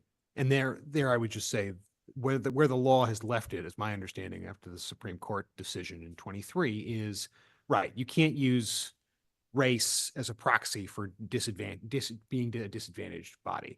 That disadvantaged body, extending a benefit to a historically disadvantaged body must be made on an individualized basis. So there are still processes that can be followed to give disadvantaged business enterprises access to a sheltered market. It's just a very narrow path to move through. And so any process that we set up would need to follow that very narrow path set up by the Supreme Court. Well, So just to follow up, so, I want to touch upon what David said. I do think we need to have some improvement target, right? And so I'm trying to understand where that would be in this presentation. So I'm just going to take slide 7 as an example, page 7, which is the summary of prime utilization by industry category, 2018 to 2022. So over that, is that 5 years, 4 years? We have the total number and we have the percentages for African-American, Asian-American, Hispanic-American, et cetera, women. If we were to say that we wanted to see a 5% or a 10% improvement in these values, do you have to do a sheltered market or whatever you called it? Or could you just use some of these recommendations and tools to promote and be able to bring opportunities to those segments to participate without protecting them? I'll let I see Michelle has her hand up, so I'll let her. Yeah. So again, just I think for purposes of brevity in the presentation, the availability table is not in there. But we in fact did do a availability table, which is your measuring tool. Ultimately, it's a measuring tool that will tell you, are you where you should be expected to be? So for example, in construction, the minority availability in the marketplace was 17.45%. And you have in front of you the utilization in that area, both for primes and for subcontractors. So you do have some benchmarks. The recommendations that we make are tools, I think somebody said that, are tools in a toolbox. So you're not trying to increase these numbers with just one way of doing it. You use a number of different ways. Some of them are race and gender neutral. The Croson case requires that you consider race and gender neutral ways of increasing participation when you have this kind of finding. Before you move on, you don't have to exhaust it, but you do have to seriously consider race and gender measures, which is what we recommended. But we also said that you do have a basis for race and gender conscious measures. There's still a number of those that are considered best practices in terms of ways that you can increase participation based on race and gender. That is still good law unless and until that's decided otherwise. Again, as David pointed out, Students for Fair Admissions only stated that it went to the issue of diversity and not to where we have found an existence of the present effects of historical discrimination. And these are now remedial programs, which is very different. In Students for Fair Admission, all the things that they said were weaknesses, like not having data, not having benchmarks, not having a date, sunset dates, all those kinds of things are things that disparity studies do by their very nature. So you do have the foundation, at least under current law, for having a race and gender conscious program. The question is, what kind of race and gender conscious program do you have? And it needs to follow, what has been accepted as best practices. Mike. I think it's, I want to step back just a little bit and remember where we started. And we started a number of years ago on with the objective of increasing the number of minority vendors that we have, or the number of disadvantaged vendors that we have, if you want to extend it beyond minorities. And we were told that, well, we can't do that in any kind of formal way until we have this kind of study. And we now have the study. But it seems to me that that frees us to going back to doing something that is, or some things that are relatively simple, relatively straightforward, and don't need to be so formalized that they fit into a particular, a particular approach. And so a couple of things that, we talked about are encouraging, setting up a registry of vendors and encouraging people to, businesses of all sorts, to register, and streamlining the bidding process and paperwork. If it's for under $100,000 contracts, that would be fabulous. That would be great. A lot of small businesses aren't going to be able to handle more than, a contract that's substantially in excess of that. So that's all, it seems to me, doable without turning ourselves into a pretzel in order to conform to a particular set of definitions. And I would encourage Chaz, I would encourage you to work on those kinds of things. We had a really good presentation on simplifying the process for applying for a common victuals license. And, it's a no-brainer. If you have to get the approval of multiple departments, it's a barrier to getting anything done, and it takes time and money and so forth. The same thing is true in any kind of procurement. So if you can put together something that looks at our procurement process through the same eyes, and you now have this study that says we have a basis for doing it, it seems to me like that'll carry us a long way. Yeah. A few points. Mike makes some good points, and the others have too. But I still have a few questions. Question number one: have we, in recent weeks, received any communications from, say, the federal government indicating, be aware there are changes coming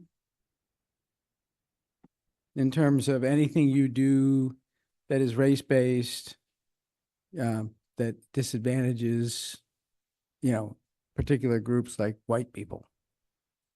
Not that I'm aware of. Yeah, there can be more subtle No. than that. Well, of course they would. No, but I mean, Yeah. it's honestly, no, they're not, right? The advice that went out from the education department to institutions of higher learning literally said, don't discriminate against white people and Asian people. It's very much, they're not being subtle in what they want, but they have not directly told us anything yet on those issues. So there's nothing really visible just yet that says sheltered market programs might be on the hit list. No.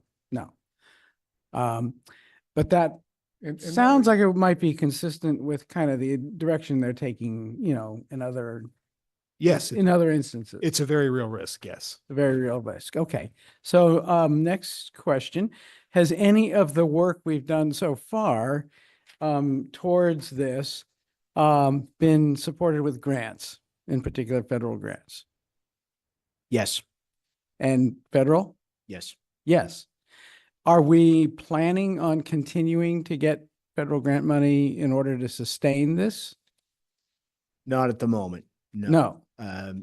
No. So the study was supported with federal monies, but there's no grant program that I'm aware of that even exists, right? That would encourage, that would support this work from the town. And certainly there's no plans to apply for that. That would support the creation of a sheltered market program? Is there a federal grant program to that? Yeah. I don't believe so. No. Maybe not under this administration, but I'm assuming maybe under prior administrations.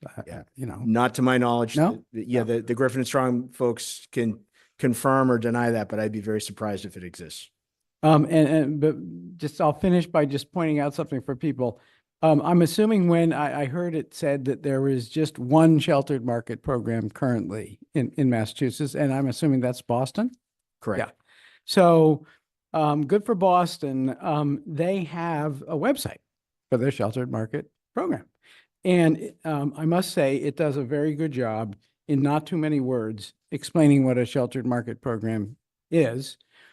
So I advise people who maybe are a little bit in doubt as to what we're talking about here, check out Boston's sheltered market program. And I'm just going to read a couple of sentences from this to give people an idea of what we're talking about here. Sheltered market programs, this is from Boston's website, allow state and local governments to reserve certain contracts for minority and or women-owned businesses. The procurement process is still competitive. That means businesses will submit a proposal that will be evaluated against all other proposals according to specific criteria. And here's the key sentence. But in this case, only minority and women-owned businesses are eligible to submit a bid. And I'm assuming that's definition of a sheltered market program is what you folks are all saying is the definition of a sheltered market program. Yeah, I mean, the particular contours of any sheltered market program that we, the town of Brookline, have, we'd want this board's input on it. Yeah. But of course, but first we'd need town meeting's approval if we were to go down that road. It sounds like there's a definition that's kind of accepted. Yeah. So, and that's it. Well, there are different programs that can be created, and the law is specific that the chief procurement officer of the town, you know, and obviously we would seek policy guidance from this board about what the particular, how, if Brookline was to have a sheltered market program, how particularly it would look. Certainly, I think, but Boston's definition isn't the only definition. Yeah. So I only went to this trouble so that people will understand this isn't easy.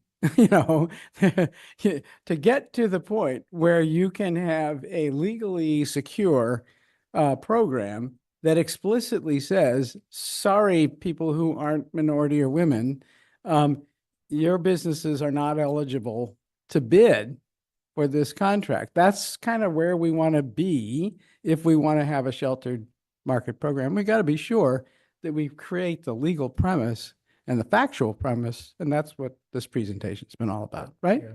Yeah. I see Michelle Clark has her hand up. Michelle, you're I on feel mute. like I want to make sure I'm clarifying something here. So sheltered market programs can be for whatever group you determine you want them to be in general. I'm not talking about in the Commonwealth, but in general. They have traditionally been small business sheltered market programs. They've been race and gender neutral. However, you have a state provision for a race and gender conscious sheltered market program. Right. I have to be transparent and say that traditionally the courts have not been in favor of exclusionary programs where only minority and women can bid on something.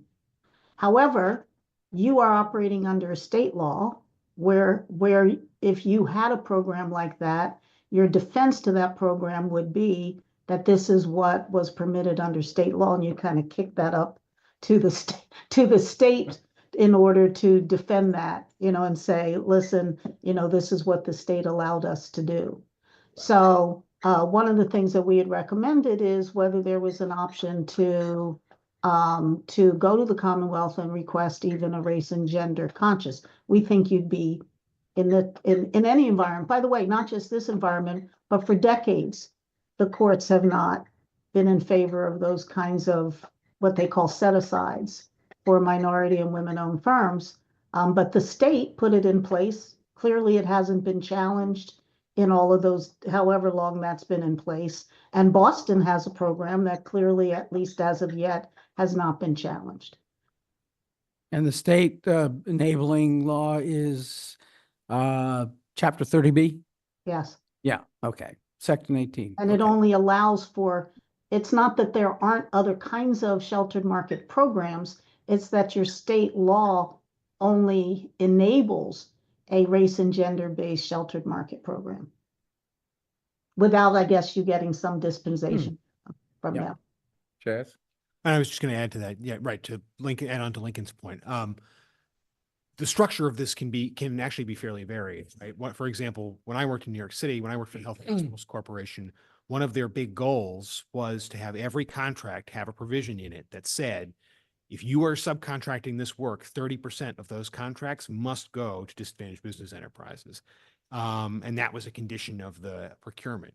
And so that was very much their effort to bring equity into it without saying, there are certain classes of contract that some people just can't bid for. It is, if you do work with us, we expect you to get 30% or more of your subcontracts to just historically disadvantaged business enterprises.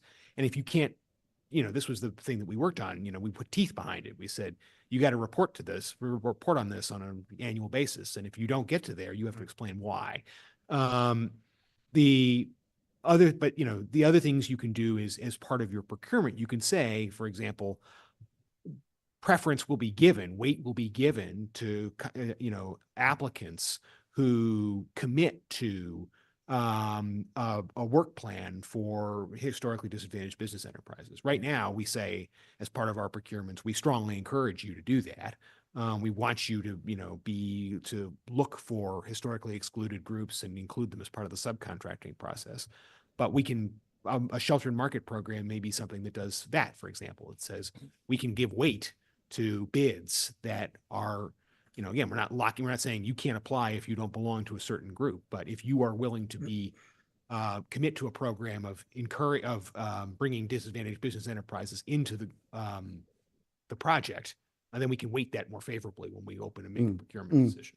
Yeah. Do you mind if I just, because that's a very important point, but I'll just bring up that WGBH, or GBH as they call themselves now, has assigned a reporter in the past to do some very good reporting on whether these kinds of provisions are resulting in minority-owned enterprises getting subcontracts, and found that there's a ton of funny business that goes on, and that what is on paper a minority enterprise turns out to be something that was set up, by the non-minority contractor because he needs to have a minority subcontractor. So, he says, hey, why don't you register for a business and I'll get you this, blah, blah, blah. Yeah. There's all sorts of, when you go into other communities that have had this for longer, like New York, you see people playing games like that, and you have to make sure that your contracts are tight enough to lock down on that, make sure that there are no loopholes that can be followed there. So I just, thank you, Bernard. I just hoping we can land the ship here. I'm just curious about next steps. Like, what are we doing with this? This is great body of work. It's interesting. It's informative. We've got options. What are we doing and when? So we wanted to have you to have the opportunity to react to this. Mike's recommendations, your recommendations are really good ones. We're going to take that back. We're going to work on this, and we're going to present options based on this conversation for where potential next steps are. Okay. And we want to bring that back to you in the summer or fall. Okay. And so we'll maybe do this as part of our offsite workshop thing. Okay. Thank you. Okay, David. I have a question about recommendation 10. So within recommendation 10, you mentioned track all subcontractors across all industry categories.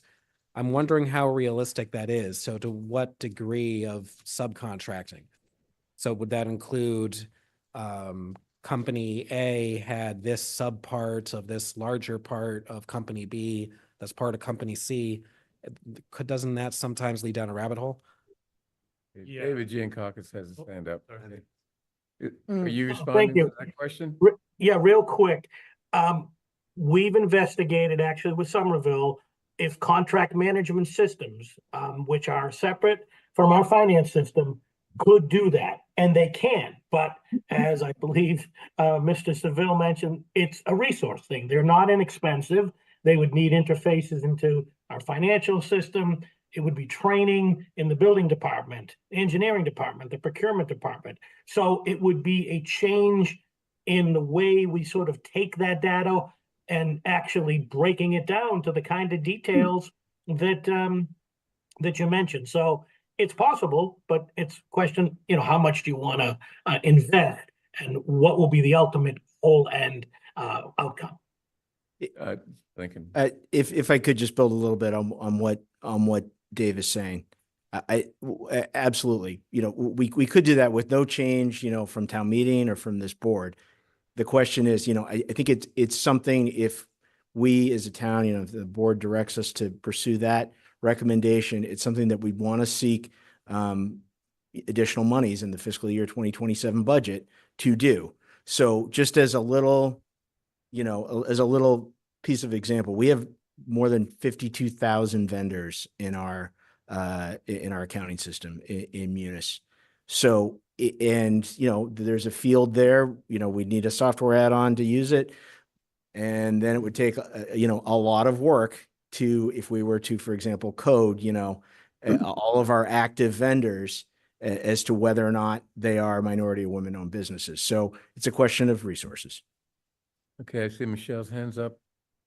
Yeah, so we see this, of course, all across the country, depending on what your people power is in terms of doing this, and again, your software. So there's a spectrum of things you can do.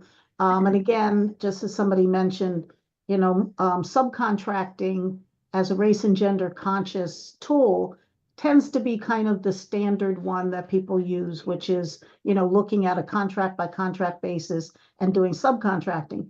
It's almost critical that you look at subcontractors, or else, as you saw even in your utilization, you'd be missing a large percentage of your utilization, because in prime contracting, you're only looking at who the prime is who got the award and not looking where that money ultimately wound up. You know, for agencies that have a lot of resources, they use a compliance software. There are 2 or 3 that are pretty generally used. B2G or Prism are the 2 probably biggest ones. And they do kind of all the work for you. They can track first tier subs, second tier subs, all the way down. For those jurisdictions that don't have as many resources, we recommend really that you start with probably your large construction contracts, maybe the ones over $1 million. And that's where you start. And the important thing is that you are tracking it. And just as someone said, when there's funny business, that has to do with the robustness of your contract compliance. Are you looking at who the firms are, and you don't do your own certification, so you kind of have to rely on the certification done by the state. But assuming that the state's doing site visits, they're seeing, are these really minority and women-owned firms? And then you're tracking that to make sure. The biggest funny business, honestly, is a firm who says, when they're bidding a contract, I'm going to bid, you know, 10% of this construction contract to XYZ, you know, drywall company who is a minority-owned firm, and then that never happens. And by the end of the contract, what are you going to do about it if you haven't really been tracking it? So another way that firms have, without a lot of resources, have done is require your primes to tell you who their subcontractors are. And every time they want to get paid, they have to send in a piece of paper that says, here are our subcontractors, and here how much we've paid them to date. You try and put as much of the work as you can on that prime to try to reduce the amount of resources you have to have in-house. So one, by doing it through your pay apps. The other is if you have software. That software, by the way, just so you know what it does, it allows primes to come in and enter all of their subs, tell you what they've paid their subs. It also has a portal for the subs to come in and verify that they got those payments. So again, depending on what resources you have. Thank you. Okay, thank you. It's very informative, and we'll look to Chaz to sort of take us to the next step. I just want to thank in particular the consulting team, the city of Somerville, for partnering with us to do this. And Dave, of course, who is now retired and is here literally as a labor of love, because this is something that Yes, thank you, Dave. cared so strongly about. So Dave, thank you. This is the end of the beginning for this process, but you did it. You landed the plane. I'm really grateful for all your hard work on this. Well said. Great. Okay. Next, we have annual town meeting warrant. Is that going to be Melissa? It's going to be me, I believe. You, because okay. Melissa is at the advisory committee. So the annual town meeting warrant is before you. There are 30 articles. I do want to flag for you that this warrant, unlike prior warrants, does not come with a request from the moderator to authorize a hybrid town meeting. And that is because the authorization to do that expires at the end of this month. We are not certain whether or not the state will extend that in any way. And right now, the leading vessel to do so, the leading law that could potentially be passed, bill, does not have language in there about town meetings. It's only about meetings other than legislative body meetings. So even if that passes in its current form, that will not apply to a town meeting. So with that said, individuals can still submit reasonable accommodation requests. So this town meeting will not be hybrid. However, if individuals cannot physically be present in the hall, in the high school, then a reasonable accommodation request can be submitted to the Office of Diversity, Equity, Inclusion, Community Relations. We will review that. The team will review it, provide whatever accommodation is necessary, which can, if necessary, include hybrid access, video access. But that's going to be the only hybrid participation this time around. So you said the team will review it. I thought Sarah Kaplan. Sarah Kaplan is the team, yes. Okay, so She's a one-woman team. One Yes. person team. Okay. She is, she does the work of a team, let's put it that way. Okay. Great. Okay, any questions about the warrant? Sarah is here if anyone has questions. Okay. Hello, Sarah. Okay. There she is. Well, Okay. the only question I have is how do we reduce it from 30 to 20, but that's not gonna happen.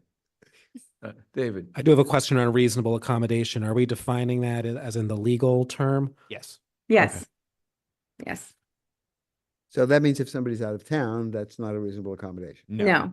It must be disability related. Yeah. Okay. And, disabilities can be transitory, they can be permanent. There's a wide definition of what a disability is, but unfortunately, convenience or even, not even just convenience, right? It's tough. If you're like me, you have young children, it can be very hard to make these meetings, but unfortunately the law is what it is. So the mere fact that you can't be there is not a reasonable accommodation request. It has to be related to a disability. So we have a number of people that are just concerned about being in groups, right? Still, as a result of COVID.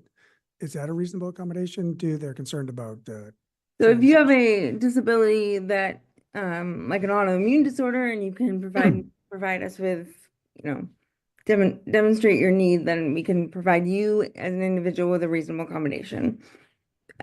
Each accommodation needs to be evaluated individually, and it's evaluated at every town meeting.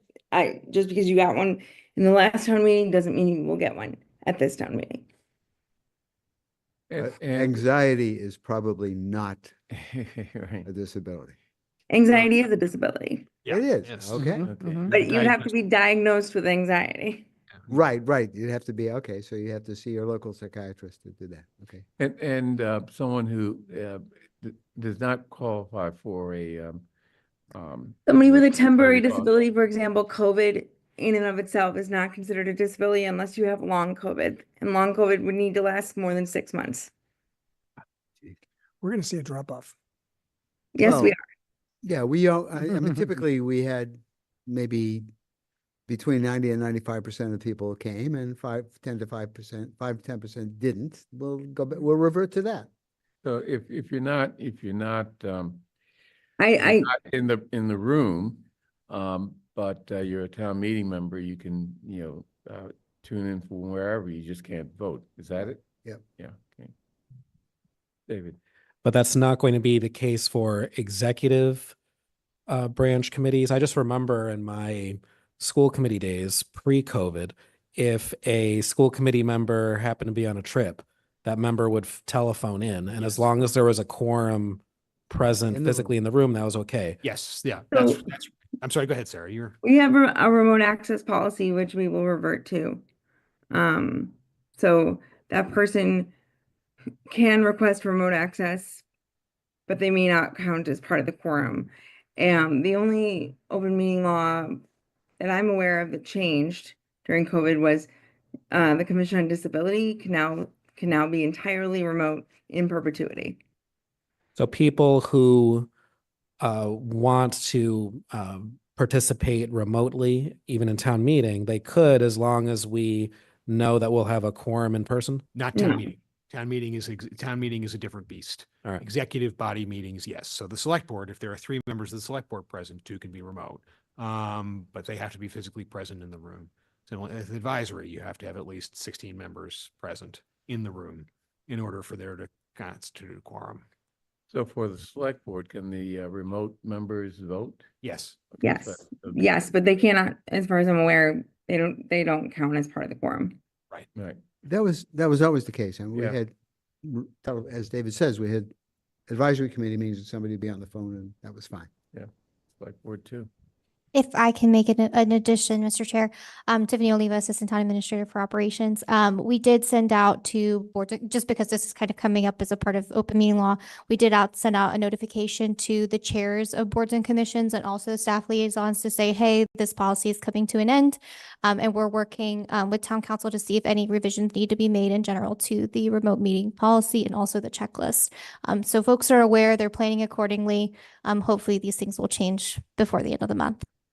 And I will just say the other thing here is that there are a number of regional groups and so forth that are advocating for a broader, remote access policy or remote access law to change and to have the legislature move on that expeditiously. So, when people ask us, what can we do? The answer is contact your local legislator. Okay, anything else? I move approval then of the annual town meeting warrant for the May 27, 2025 annual town meeting. And we will execute it once we approve it. All in favor, please indicate by saying aye. John Van Scoyac. Aye. Michael Sandman. Aye. Paul Warren. Aye. David Perlman. Aye. Chair votes aye. Great. Next, departmental budget reviews. Charlie Young is here for the select board office. Okay, and we have provided departments with a memo with a number of questions that we'd like them to address. And we've also set some time limits for each department, and they know what they are. So let's start off with the select board office. Thank you, And Bernard. that means our staff people, and we have Charlie Young to do that. Yes, thank you, Bernard. Good evening, select board members. Happy to be here with you tonight to kick off your departmental budget meetings and budget hearings. I'll share my screen here in just a moment. I don't plan to take up too much of your time, but I want to try to stick to your guidelines as well that you sent out to the departments and be a good example for folks on as far as the time constraints. So here is a snapshot at the 2026 FY 2026 select board budget. Just a few things I want to call out for you. We are seeing a 2% increase or so in salaries. That is mostly due to steps. We're seeing a reduction in services in FY 26. This is twofold. $40,000 of this reduction is moving Brookline Interactive's hybrid costs onto ARPA. We had just moved them off of ARPA the prior year, or rather we had just started that process in the current year, FY 2025, and built it into the budget. But as we recognized we had this potential cost savings, so we moved it back to ARPA. That will come back in FY 27, depending on what happens with hybrid between now and then. The rest of the 70,000 reduction is in our professional technical accounts, which comes from capacity that we typically use for department head professional development and trainings that we do on a quarterly basis as a group. There was some surplus there, but we're also cutting into our capacity for being able to do that kind of work. Our supplies accounts are level funded. And in the category of other, we're adding $10,000, which takes the place of ARPA funds that were being used to match Mass Cultural Council arts grants. And so that was a request to put into the budget this year, and we were happy to be able to do that. We have just a tiny reduction in capital. Okay, you said that our salary numbers increased based on steps. That's correct, Bernard. Yes. In prior years, the department had a lot of folks at the top step. I would say before I came on, for example, you had all four of the top department heads, not department heads, but the two assistant town administrators and the deputy town administrator and the town administrator were all at top steps. And now most of us are not at the top step and are working our way up. And so, in fact, almost everybody in the department is seeing step increases, which is why you're seeing this significant increase there. Any other questions I guess before I move on? my question really is why are not the select board stipends subject to the step increases? It's a great question, Bernard. That's a great question. I guess it's open for negotiation, but I'll You were have the to sec- cut you were the another sec- department to support it, just so you know. You are the subject of a bylaw, I'm sorry to say. Oh, there you go, And Chaz. who Thank who filed that bylaw? Well, by past bylaws to increase your statutory salary have failed. Well, it's not increasing the salary, it's increasing, The or stipend. adding the steps. Yes, yeah. Yeah. Anyway, That's particularly important for someone who's served multiple terms. It seems to me a fourth term would be, yeah.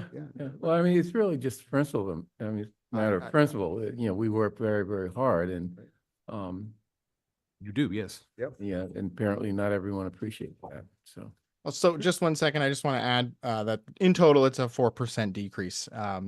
The select board's budget is small but mighty, but we were able to get those reductions in to work towards the deficit. Hey, Paul? So, Can I ask a quick question? Sure. I'm just looking at the detail and what is extra compensation? The extra compensation refers to anything outside of stipends. You may be looking at something that was added as part of the town administrator's new contract. Yeah. Okay. Yeah, my contract include the cost of the items that are other than my salary went up slightly. Okay. It's your contract. Thank you. So, select board asked us to talk about our top 3 accomplishments. In no particular order, we completed the obligation of all American Rescue Plan Act funds before the deadline on December 31st, 2024, which was a tremendous effort to which we owe Tyler and Nicole in our office a great deal of thanks, as well as everyone else in the office, frankly, who helped in small and large ways to get that done. We made some significant, I think, improvements to the accessibility and user-friendliness of the OpenGov interactive budget and the budget book. We did this by converting a number of images into tables that can be read by screen readers, by converting a number of, again, images to OpenGov tables that you can then explore by clicking View Report on those tables. And finally, we continued the refinement of the license review panel process, which has been streamlining our public hearings and providing efficiency to the select board and staff. And we initiated some community research to develop a new late night dining procedure.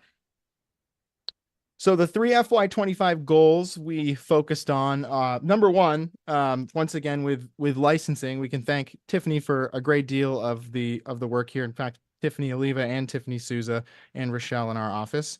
We're hoping to continue streamlining the licensing application process. Tiffany has been already working to review license processes, fees, applications, and to streamline applications for both applicants and staff in order to look at providing efficiency and meet or exceed our peer communities. 40% of licensing categories have been reviewed and moved to Excella. And as the board requested, we've included a few measures that we're going to start tracking going forward to look at our progress on this particular goal. We still have a great deal of ARPA administration ahead of us. Although all of the funds are obligated, around half are still unspent. That they're being spent on schedule, mind you, but that's just to give you an idea of the magnitude of funding left. Of the 40 plus million, we still have around half to expend, either by, through town departments or through our subrecipients. And finally, we want to continue our work with the town school partnership to develop and finalize agreements between the town and schools for shared services and revenue allocation, which was a goal for this fiscal year, but has ultimately, as you all know, been pushed out due to the other work that's being done with the town school partnership and with the school audit. I just wanted to touch on something before I move forward, which is the board asked a question on changing demands. And I think that the demands on the select board office vary day to day, month to month, as you are all very much aware. For my part, I would say an area where demand is growing is really in fiscal oversight. We see as the margins get thinner year over year, a need for greater oversight on a small and large level of the town's finances and budget. You know, we are keeping up with it at this point, but it's something that's on our minds as to, especially when we think about the end of our time with Tyler and Nicole as they're being funded through ARPA. It's something we have been considering. That's a changing demand. You know, you see it now unfolding with the conversations with the schools. These are pressures and levels of oversight we don't typically have to deal with. So this is just a graphic organization of our FTEs, but I think the more useful table is this one here. We're level at 10 FTEs going into FY26. We have no plans to change staffing levels at this time. We do have a few grant-funded positions, namely the office assistant and the ARPA administrator, that will have a future end date. And one of the things we have to consider is whether we can move those people into other functions in town, or whether there's need for grant assistance in other departments or townwide. But at this time, no plans to change our staffing. The board also asked about any efforts that are being made to create efficiencies without having to add new staff. And I think the work that Tiffany is doing with our licensing staff to streamline online licensing is exactly that, a way to try and reduce the amount of staff time spent on licensing without adding any FTEs or adding any new costs to the budget. Let me just make sure I've covered my bases on that one. Yes. And so the great question is, without budget constraints, would priorities change? And I think this list certainly is not exhaustive, and it could be, I think, a lot longer. But namely, I think we could have a team that does community outreach and communications work. Christina is doing an excellent job, but frankly, we have departments with their own needs, and we could have more people that could tailor their communications or help with their outreach. We certainly could do more in terms of resident services and having information available if we had more resources and more, essentially labor to do that. Budget and fiscal oversight. I've always heard it said that your adaptability as an organization is entirely in your financial capacity. And so I think with unlimited budget constraints, we would have a team of people looking at the CIP, looking at the budget. I listed professional development here. I think that even though we're taking a reduction in the budget for department head professional development, I think that those efforts we've made have been very successful, getting the department heads together for a training or to hear a speaker. I think they've been well received.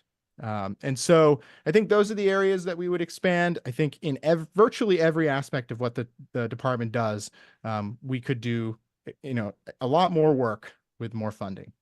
And so finally, to close, I just want to give a shout out to our department office staff and just say that I think we all agree that we have an excellent team right now. We are sad to see Tiffany Souza go. We're glad that we were able to get this picture in before she left. And hopefully we'll have a great replacement. But this is your team select board, your office staff. And so I just wanted to show off this great picture of this great group of people that I love working with. So with that, if you all have any questions, I'm here to answer them. Thank you. Paul. I just have one, Charlie. Thank you for the presentation. Excellent work. It's kind of an ask for this FY26 implementation of considering some periodic, I don't know if it's quarterly or some other period, where there is a budget summit between the town and the schools. We already have the infrastructure to see if we can get ahead of potential problems like we had this year. I think that would be a remarkable accomplishment if we could do it. That is one of the BFAC recommendations. That is one of the things that in this North Andover MOA was included as a condition. And I think we will be working very hard towards that goal. Okay, thank you. Okay, any other questions? Thank you, Charlie. Appreciate it. Thank you. Okay, next we have the town clerk, Mr. Ben Kaufman. Ben is online. Thank you, Chair Green, and thank you to the board. I do have a quick presentation that I'm going to run through, but I mostly want to make sure I have time to hear your questions, feedback, and thoughts, but I'm going to just quickly share my screen.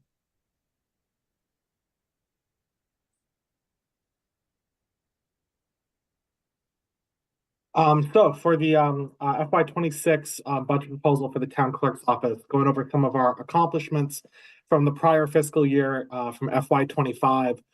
One of the biggest ones in the clerk's office, we spent most of our time this past fiscal year doing elections administration. We had a very, very busy fall of 2024. We had to administer the state primary election in September. And then, of course, we had the presidential election in November of 2024. It was our first presidential election with the new universal vote by mail and early voting rules that were approved under the Votes Act. So it was a very, very large election generally because it's a presidential, but also the final election type we had to implement with those changes. Personally, it was also a big election because it was the first election with the new town clerk. It was my first presidential election. And I owe a tremendous gratitude to my staff, to the teams in town hall and throughout the town that work on elections, our poll workers and everybody else for having a very, very smooth fall election season. We processed 4,000 new voter registrations in the lead up to the presidential election, which is a very large number. It's about 10% of our voting population that were newly registered before the presidential.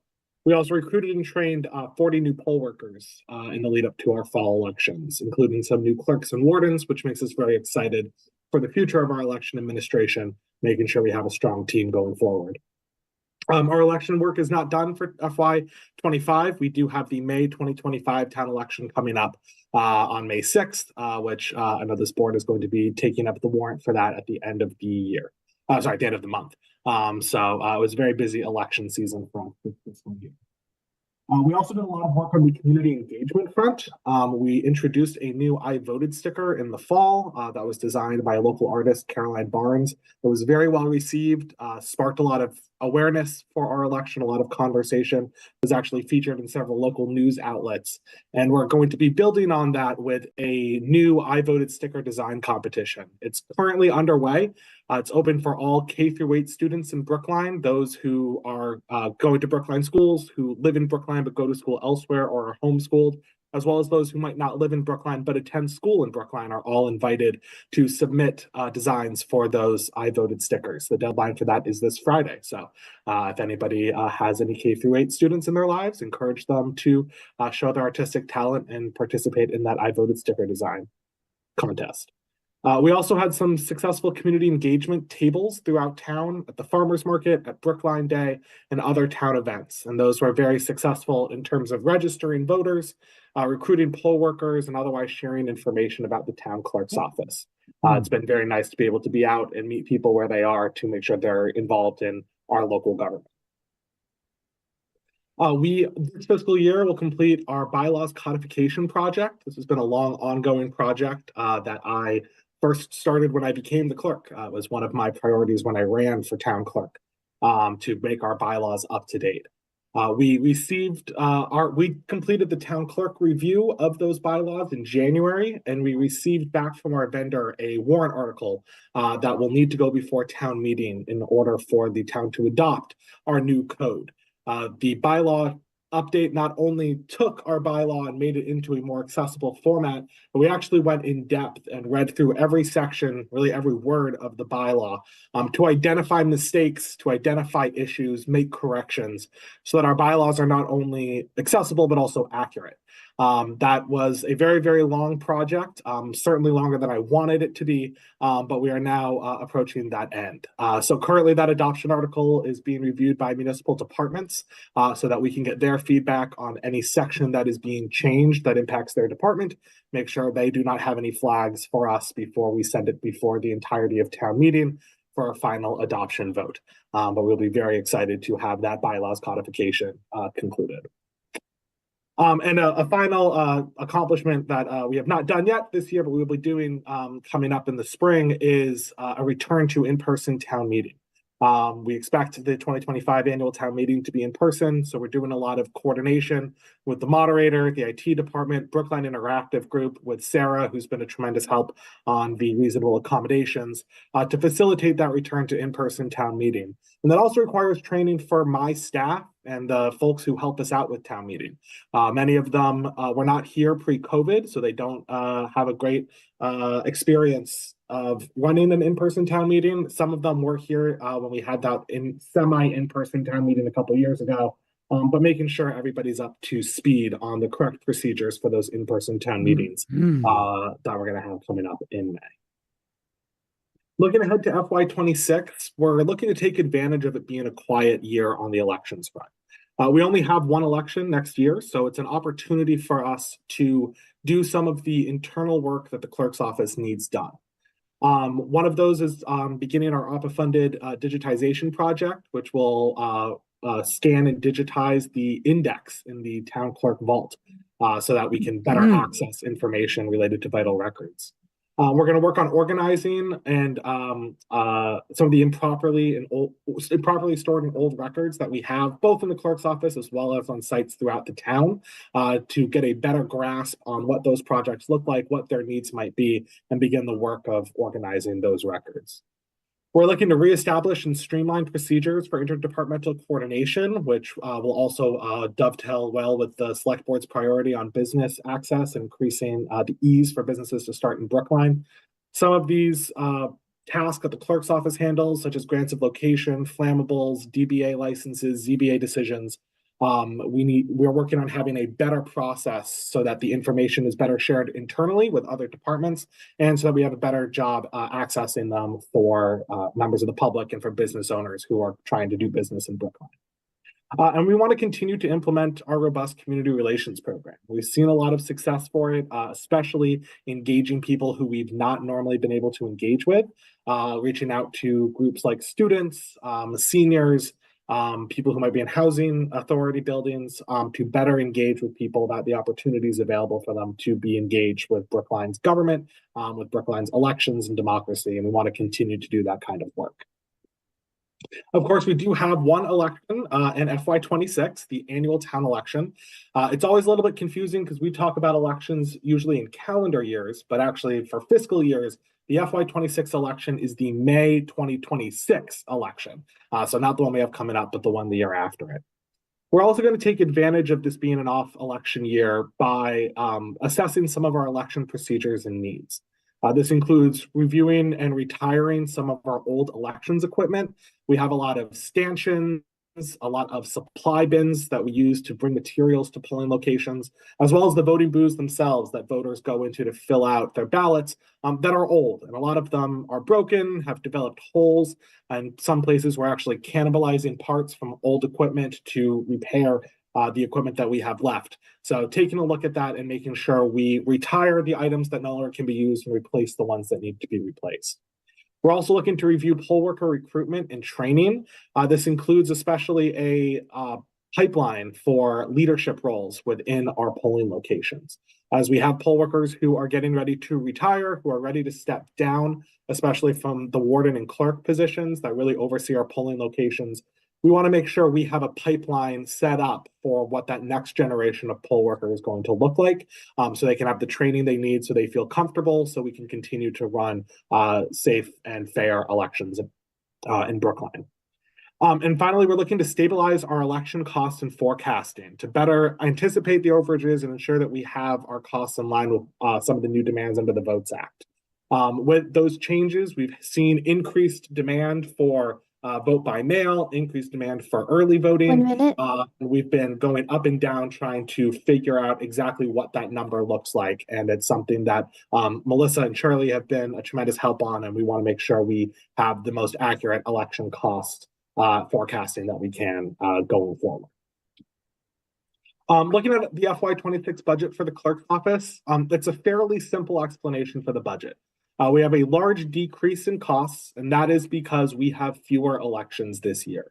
The majority of the clerk's office budget is based around the number of elections that we have. And in FY25, we had three, the September state primary, the presidential in November, and the upcoming May election. And in FY26, we only have one. We only have a town election. So there's a large decrease in the clerk's office budget due to the fact that we have fewer elections. Additionally, the clerk's office budget is actually lower than what it would need to be to fully fund that May 2026 election. And that's because we're looking to use eligible election reimbursement funds that we get from the state to help pay for our election administration. The state has a number of unfunded mandates that we do receive funding for, and it goes into an account that we've tapped into the last couple of years to ensure a balance in the clerk's office budget. This year, we're going to be tapping into it a lot more to help balance the budget overall, while still allowing us to effectively administer our elections. Okay, Ben, you're going a little over. Okay, so the last thing is just what did not make it. What didn't make it in was some additional staff, which is a request that I know has been brought up before, as well as salary adjustments in the clerk's office, and some other digitization and modernization work that we are looking at around ZBAs, voter registration, and historic preservation. So if we had more funding, those are the kinds of projects that we would be looking to do. So with that, I'm going to stop sharing my screen and welcome any questions from the committee, or from the board. David. You mentioned retirement of election machines. What's the process around that? Are you selling them? Are you donating them? So not of election machines. Our actual ballot scanners are fairly new. We purchased new ones in 2021 that first went into use at the 2022 town election. So our actual voting machines, the scanners that you put your ballot in, are very new and modern. The kind of things that we're looking at are the voting booths that people go in to vote at, where you actually go and fill out your ballot. Those ones are quite old, so old in fact that we were trying to figure out when they came from. And not only does nobody in my office know, when I called Linda Goldberg, the former assistant town clerk who was here for a number of years, she was not sure when those were first purchased for the town. So we're looking at voting booths like that, as well as some of the large plastic tubs that we use to transport supplies to voting locations have developed holes in them. If they are being used to transport ballots, we can no longer use them if they have a hole, because we need to make sure the ballots are secure. As well as the stanchions that we use to block off our polling locations are quite old. So we would look at ones that we can repair. We would look at ones that we would be interested in giving to other communities. The Mass Town Clerks Association has a process where you can make voting equipment available to other communities if they would like, or ones that are beyond repair and will simply need to be whether it's recycled or thrown away, otherwise disposed of. Yeah, Dave. Just one other quick question. You referenced records that are kept all over town. I'm curious what happened to the records that were in the tunnel underneath Pierce. Were those collected and sent somewhere? Yes, so the records that were in the Pierce basement from the clerk's office were collected and were brought over to the mansion at Fisher Hill. Over at the Newberry site. There's a building there which now has a couple of big rooms full of stuff from the clerk's office.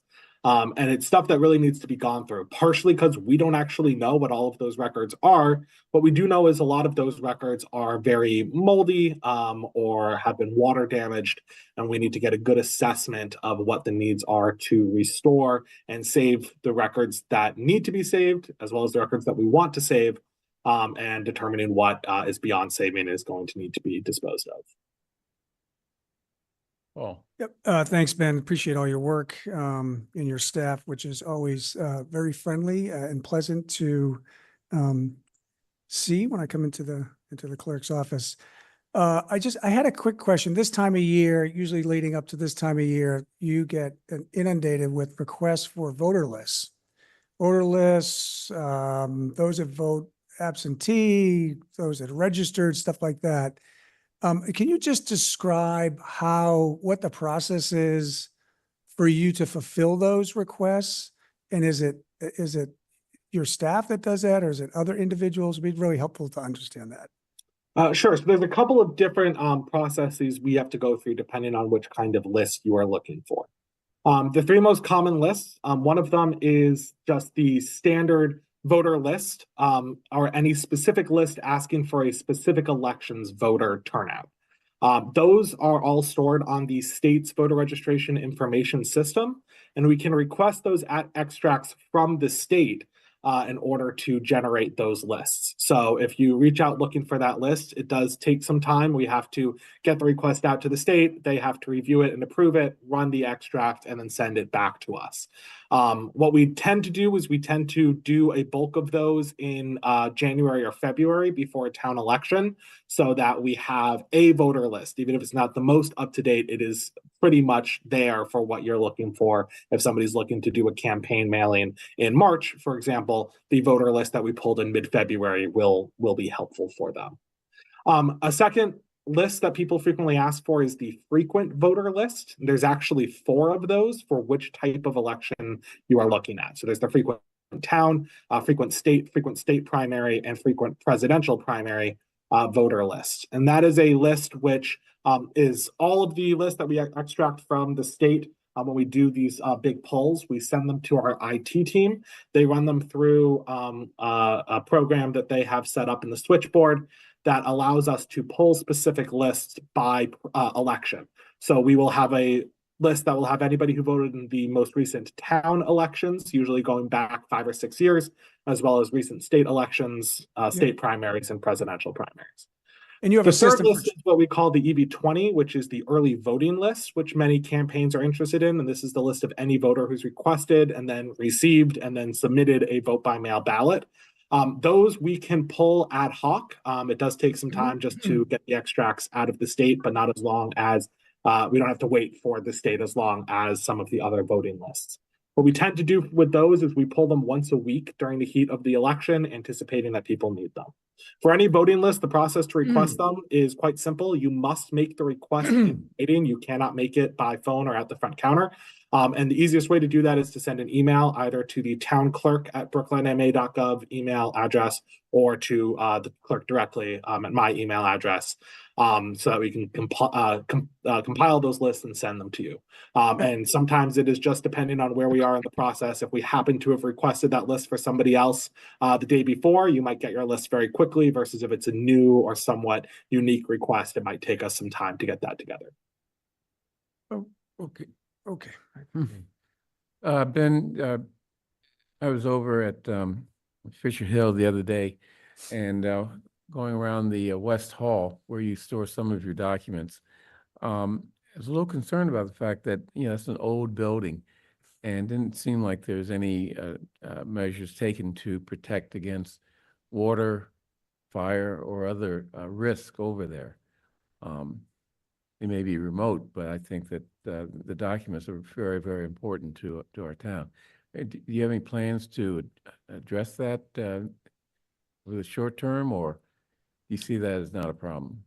So it's something where, many of these documents, if you saw that they had water damage, were actually water damaged when they were in the basement of the Pierce School. That basement was not climate controlled, was not very well watered. Sometimes some of those boxes were just sitting in puddles, which caused a lot of that water damage. One of the reasons we put them over there is because that was where there is space. The clerk's office vault is pretty much at capacity. The storage rooms in the basement that the clerk's office uses for election storage are already overflowing. So we did not have a space to put them except at Fisher Hill.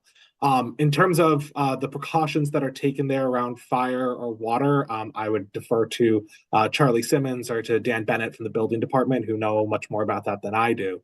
In terms of our plans, it's one of the things that's on our list of priorities is to go through those documents to see what needs to be saved and what kind of work needs to be done to save them.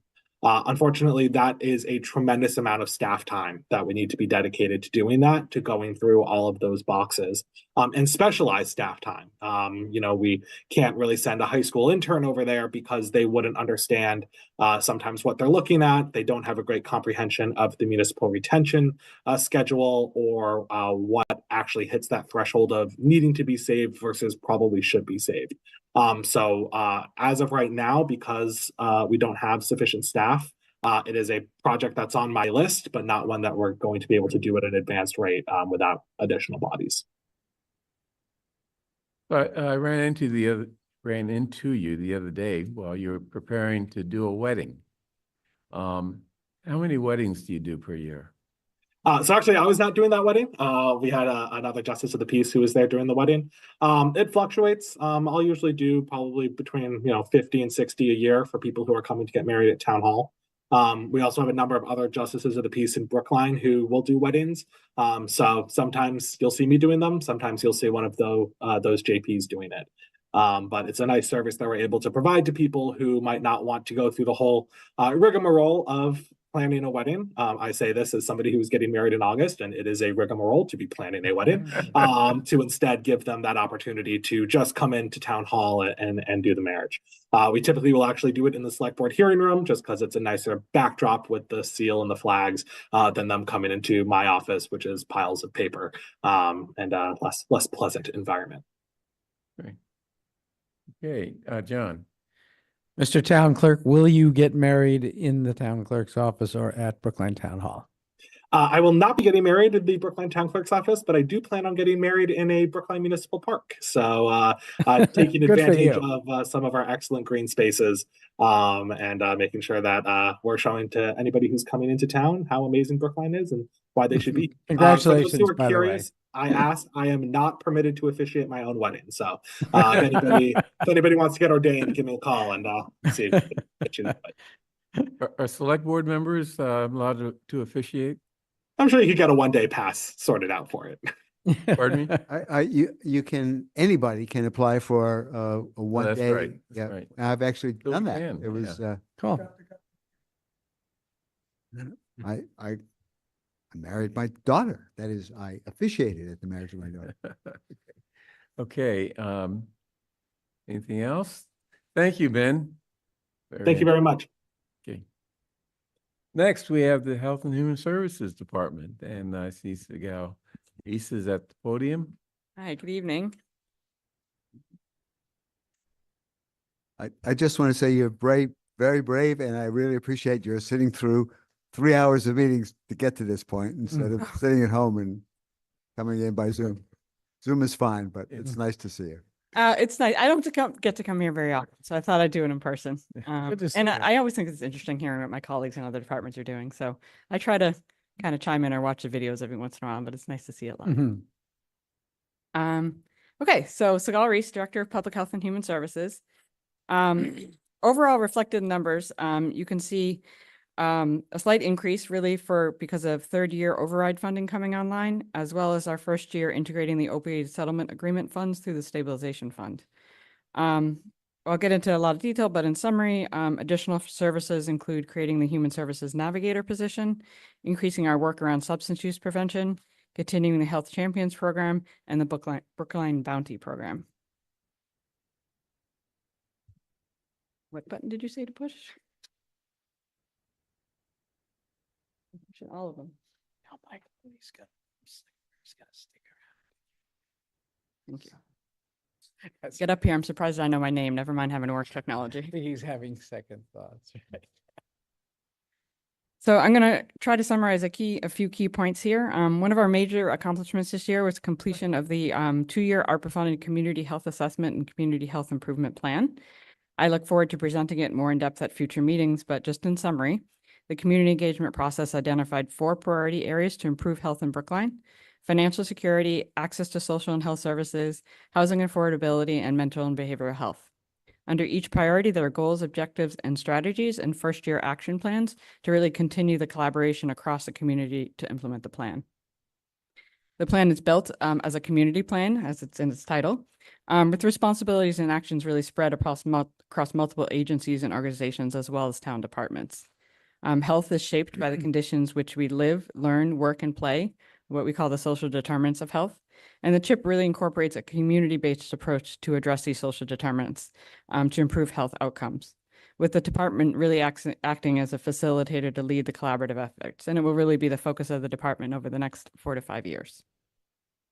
With access to social services as a priority in the CHIP and a select board goal for FY26, we've incorporated a new role into the department and into this budget, the Human Services Navigator.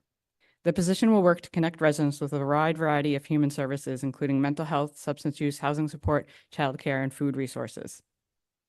We're working with internal and external partners to develop an online resource directory and a closed group referral platform to better coordinate care and improve access.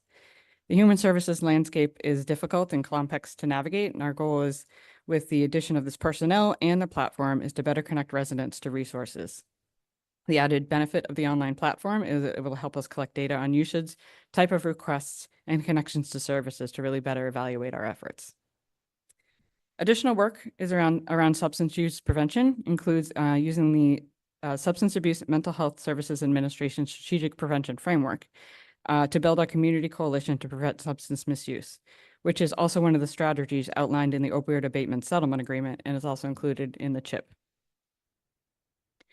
We also plan to continue our Project CAN harm reduction program. We've distributed 524 kits since July of 23, and each harm reduction kit includes 2 Narcan doses, fentanyl strips, and treatment resources. Much of this work also falls under the Opioid Settlement Agreement and will be supported by the Stabilization Fund. Housing affordability is one of the 4 priorities in the CHIP, and many of the strategies align with the Select Board's goal of ensuring better, greener, and income diverse housing. Just a few examples of housing objectives identified in the CHIP is to increase first-time and first-generation home ownership and to decrease public housing unit health and safety findings, just for a taste. But again, looking forward to really getting in depth on that in a future meeting. I also just want to highlight some accomplishments in our regional collaborative. We continue to work to improve local public health infrastructure through regional partnerships. The increase in capacity with staff in the MPHC has allowed us to devote more resources towards things like its plastics enforcement and inspectional services. And the regional epidemiologist is really the power behind a lot of our data displays and analysis, including the monthly rodent data we post on the website.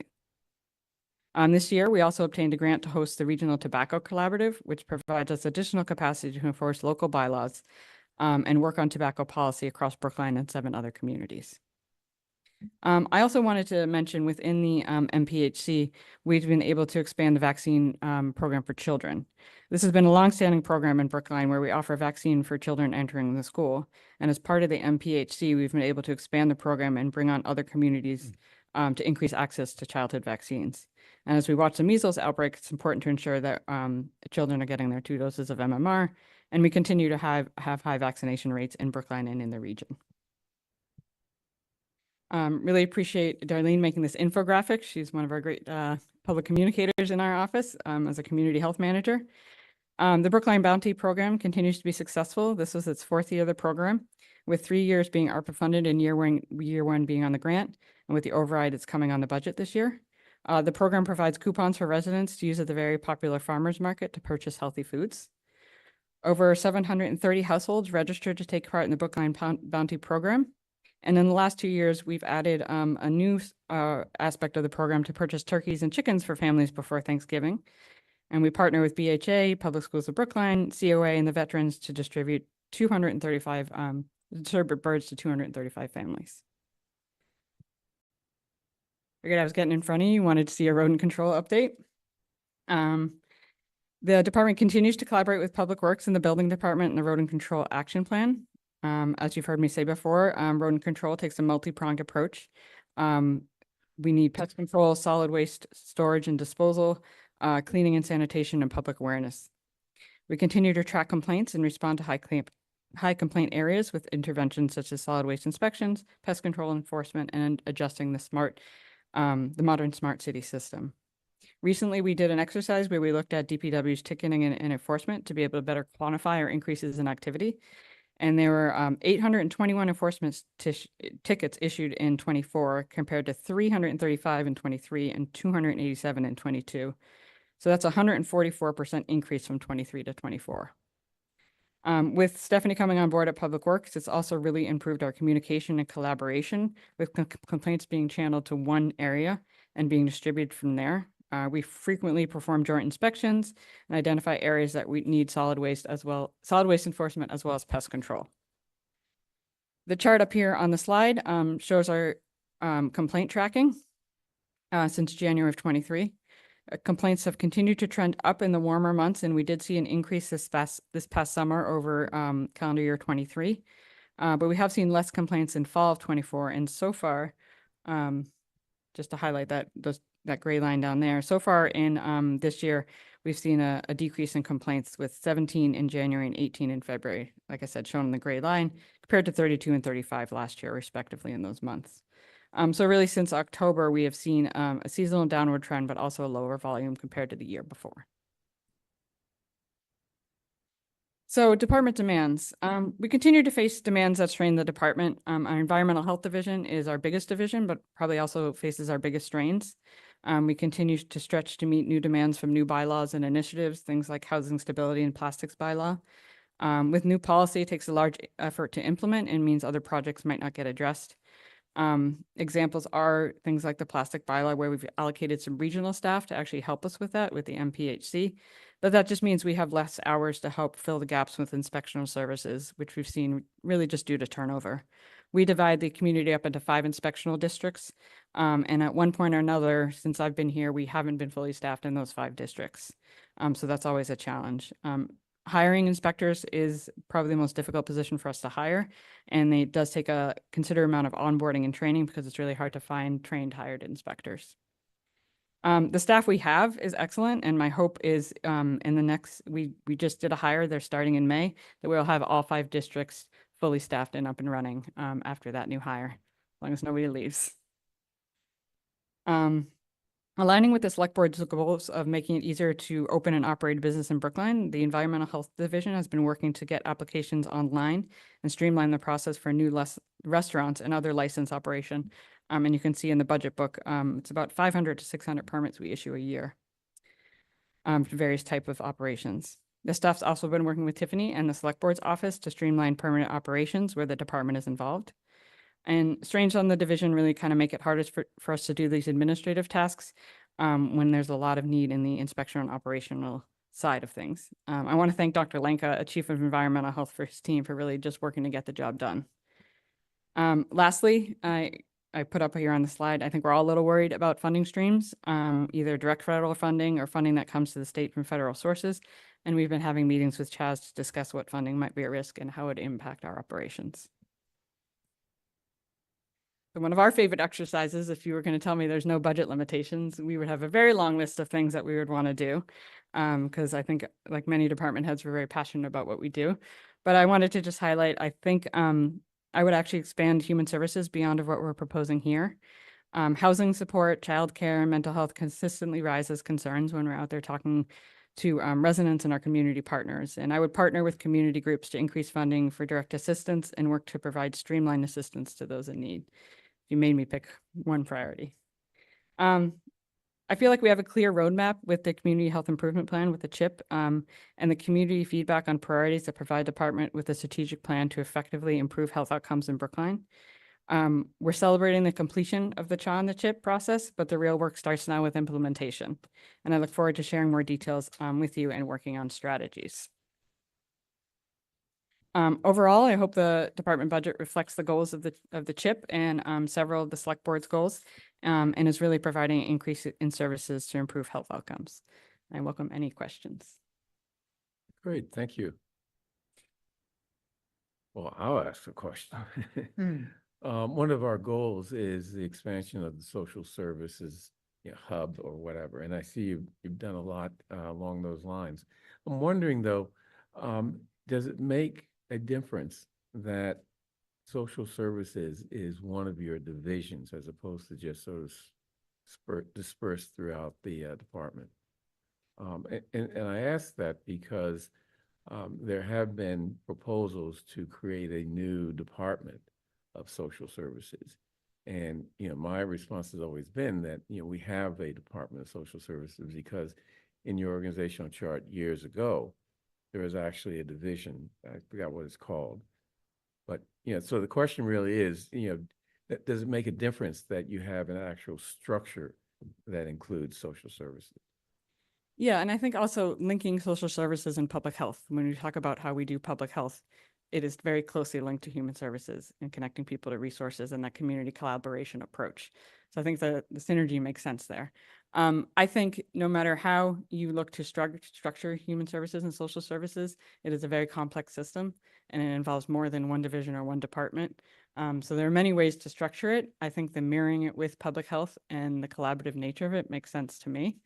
But I think we're partnering with the COA, with the Veterans Office, with the schools, and with the library, all of our internal partners, about all the external partners. So in any way you structure it, it tends to be a complex network. Mike? I'm looking at the various measures and, to track activity in the department, and they're the details very, very interesting. There is one that I'm a little curious about. Disease cases confirmed, FY 25 is 0, and all of the other years have numbers of, ranging from 295 to 7,500. And is that because we stopped tracking in some way, or what are we not doing something that we were doing before? We are tracking it differently. Okay. It's really just on how we track the data.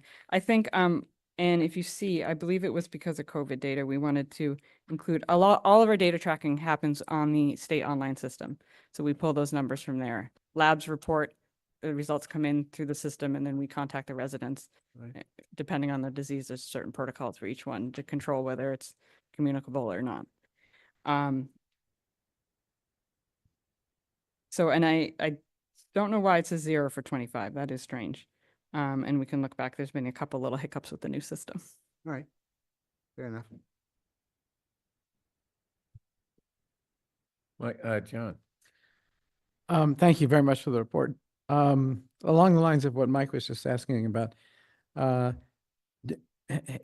we discontinued what was such a commonplace practice during the height of the COVID experience?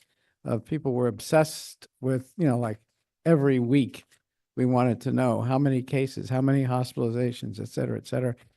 I think I'm pretty sure I saw just recently that essentially, with very little notice on the part of the public, that ended. And I'm not saying this is a Brookline phenomenon, but is it public health policy to still issue weekly data on COVID? Or has that pretty much just melted away? Well, I was think before COVID, we actually did not issue data like that because it was close to be identifiable. So there's Yeah. a big shift during COVID where we did report numbers on a frequent basis. I would say, people in my department and people in my work look at it very consistently. And I try to update Chaz every time we connect. So we are looking at respiratory virus numbers all the time. We're looking at wastewater data. We're looking at the state has actually ramped up a lot of its tracking on their website, looking at COVID, flu, RSV, other things like neurovirus. They track hospitalization rates. So we're looking at those numbers. I don't think there's as much as of a public interest. And also, I think it's more beneficial to look at it regionally. The numbers in Brookline don't really tell us this whole story. Does Norfolk County still do it? You can look at things by county level, and for some, depending on the numbers, you can look it up on town level, depending on what it is. I mean, looking at the regional picture is just more productive to tell us what's going on and looking The at only point, hospitalization rates. the only point I'm trying to make is simply, I mean, sometimes things pass and we don't even realize how much things have changed. And things have changed so much. I mean, it's just amazing. And at least that's something we can be grateful for. Now, you mentioned a new position, and I immediately drew a blank as to the what you called the position to steer people to services offered.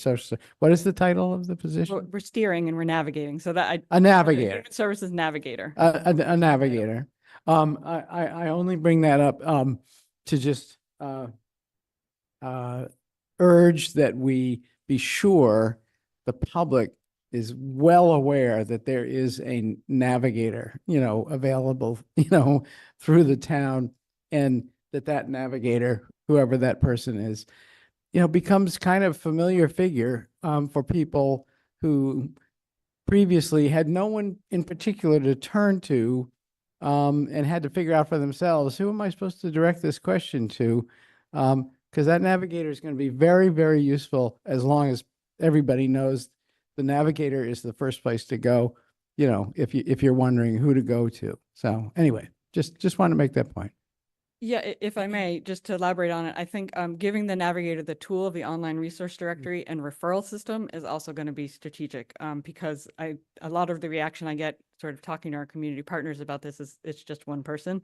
So we got to start somewhere. Yeah. So, you know, I am a little worried about this person being inundated, but also giving them the tools and the resource to effectively and efficiently refer people to existing programs. Yeah. And I also want to sort of manage expectations. They're not going to be any new services. It's really connecting people and making it more streamlined and quicker connections to existing services. I just want them to be famous. Yeah, I agree. We'll do a really good job working with Christina and Chaz's team to Yeah. promote it and all of our community partners. I would have to say, not only did the Community Health Assessment and Improvement Plan give us a strategy and some direction for the department, for me, you know, still being relatively new and going through this 2-year process, the relationships and collaborations and community partnerships and community engagement has sort of led to some of these relationships that they're very aware of this proposal and are very eager to collaborate with us on it and help us connect out to the community so residents do know about it. That's great. Okay, looks like you've answered all of our questions. Thank you. Thank you. Have a good Thank night. you, Sigal. Okay, next we have Diversity, Equity, Inclusion, and Community Relations Departments. See Lloyd Gelano on the Zoom monitor. Yes, good evening. My name is Lloyd Gelano. I am the Director of the Office of Diversity, Equity, Inclusion, and Community Relations Office. Thank you for giving us the opportunity to share some of the accomplishments of FY25 and to share with the goals for FY26. Let's see, share my screen here. Yeah. Okay. Okay, first up, I just want to say thank you to the ODEICR staff. They have done a remarkable amount of work over the years, and this FY25 is no exception to that. Three of us are here this evening. Caitlin Starr, the Assistant Director of the department, Sarah Kaplan, the ADA Coordinator and Community Relations Specialist, and Ahmed Hamasa. He unfortunately couldn't be with us tonight, but he is the newest one in the office, and he's the Language Access Coordinator. The mission of the office is to promote events and activities that aid the Brookline community to become more culturally competent and to be informed of the achievements and the barriers faced by our protected classes. It continues to work with the community entities to examine quality of life barriers due to racial inequities or discrimination based on protected class status, and to develop strategies to mitigate those barriers. We essentially have a level budget this year, with the exception of a $5,000 deduction in professional tech services. That was taken away. I should say that was put in our budget last year to anticipate its use in hiring independent investigators to do work that was outside the scope of the office to do. The amount of those type of investigations did not materialize, so that money was taken away this year with the understanding that such costs will now be in the town council's office. Also, there were there's a 2% increase in the personal offsets that comes from the disabilities parking meter funds. The offset supports the ADA coordinator community specialist position within the department. Also note there was a 20% reduction in the lease computers line. This is essentially in our FY25 budget. It was anticipated a 10% increase in computer leasing. That did not materialize, so that money was actually taken out of the FY26 budget. So overall, it's pretty much level funded budget this year. We'll move on to the next slide. I cheated a little bit here, and I'm going to apologize for that, but we did list several more accomplishments than you requested us to put in. But I want to highlight the ones in green. Revised the language access policy and began transcribing ODICR documents. Revision and distribution of the Know Your Rights pamphlets. That was done in several different languages. Translate the Brookline Welcome Booklet into the top 5 languages. And in collaboration with the Brookline Library and Hidden Brookline, we created a lecture series regarding the lived experiences of folks from marginalized groups living in Brookline. I highlight those mainly because those are specifically driven by the office, and the majority of other ones they're in collaboration with other town departments or community bodies. Again, I broke down to 4 different major achievements here. Getting the language access policy approved and starting the language access plan implementation. Establishing a relationship with the Brookline Muslim community. The distribution of the Know Your Rights pamphlet and the Brookline Welcome booklet, and a completion of all town site ADA assessments. Key goals for this fiscal year. Continue monitoring and encouraging civic participation in Brookline, a community with an increase on marginalized groups. Work in conjunction with the Select Board, Town Administrator's Office to recruit CDEICR members. I should spell that out. Commission for Diversity, Equity, and Inclusion and Community Relation members with expertise in fair housing, community relations, and employment diversity. To collaborate with town agencies and organizations to increase voter participation with emphasis on young adult and low-income populations. Collaborate with the town's administrator's office to monitor the town's community engagement efforts. Assist in translating vital documents from front-facing town departments as described in the language access plan and policy. Then continue working with the town departments to assess and strategize opportunities to increase minority-owned business usage in town contracts and supply chains. Long-term goals and objectives, increase growth opportunities for individuals and families of low income residing in Brookline. Increase voter participation in local government, have a greater representation of marginalized groups on town boards and commissions. To eliminate barriers for all individuals that prevent reasonable communication and access to town facilities and processes.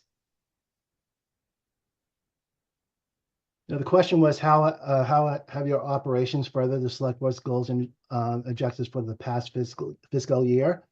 The office, through collaboration with community entities, boards and commissions, and the town departments, worked together achieving the Select goals by delivering and implementing a language access policy and plan for approval by the Select Board, participated in the Supply Diversity Disparity Study, and updated and distributed the diverse and inclusive business directory, collaborated and participated in the Health Department's Human Service Assessments and Gap Analysis reports. For the next year, the office seeks to improve voter turnout of underrepresented groups, to increase participation of underrepresented groups in town boards and commissions, identify strategies to increase minority-owned businesses, specifically Black and Brown enterprises. The office also seeks to increase access to vital documents for LOE individuals in their own languages, and to monitor the language access needs of the Brookline community. These goals are consistent with the Select Board's diversity and inclusion goals. And that will be end of my presentation, and can take questions. What is this a picture of?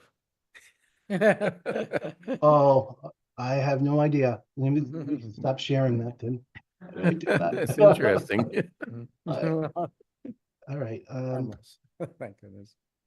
Okay, any questions from the Select Board? John. Lloyd, thank you. Are you receiving, is your office receiving a fair amount of new level of inquiries having to do with the application of enforcement of immigration laws by the Trump administration? No, And no, you're not. no. Okay. I think we should open it up to my staff too, because staff would let me know if that was the case, but I haven't received any kind of emails or communications from government. I know there's a fear out there, and we have folks in like positions of mine raise our concern about what it does, what the impact it's going to have on our work. But none of us have identified any government agency reaching out to us in any way at this point. Okay. I mean, you don't, do you receive, as a department, any funds from federal government that would give them a hook? Not anymore. The ARPA funds was the only thing that I think are, so.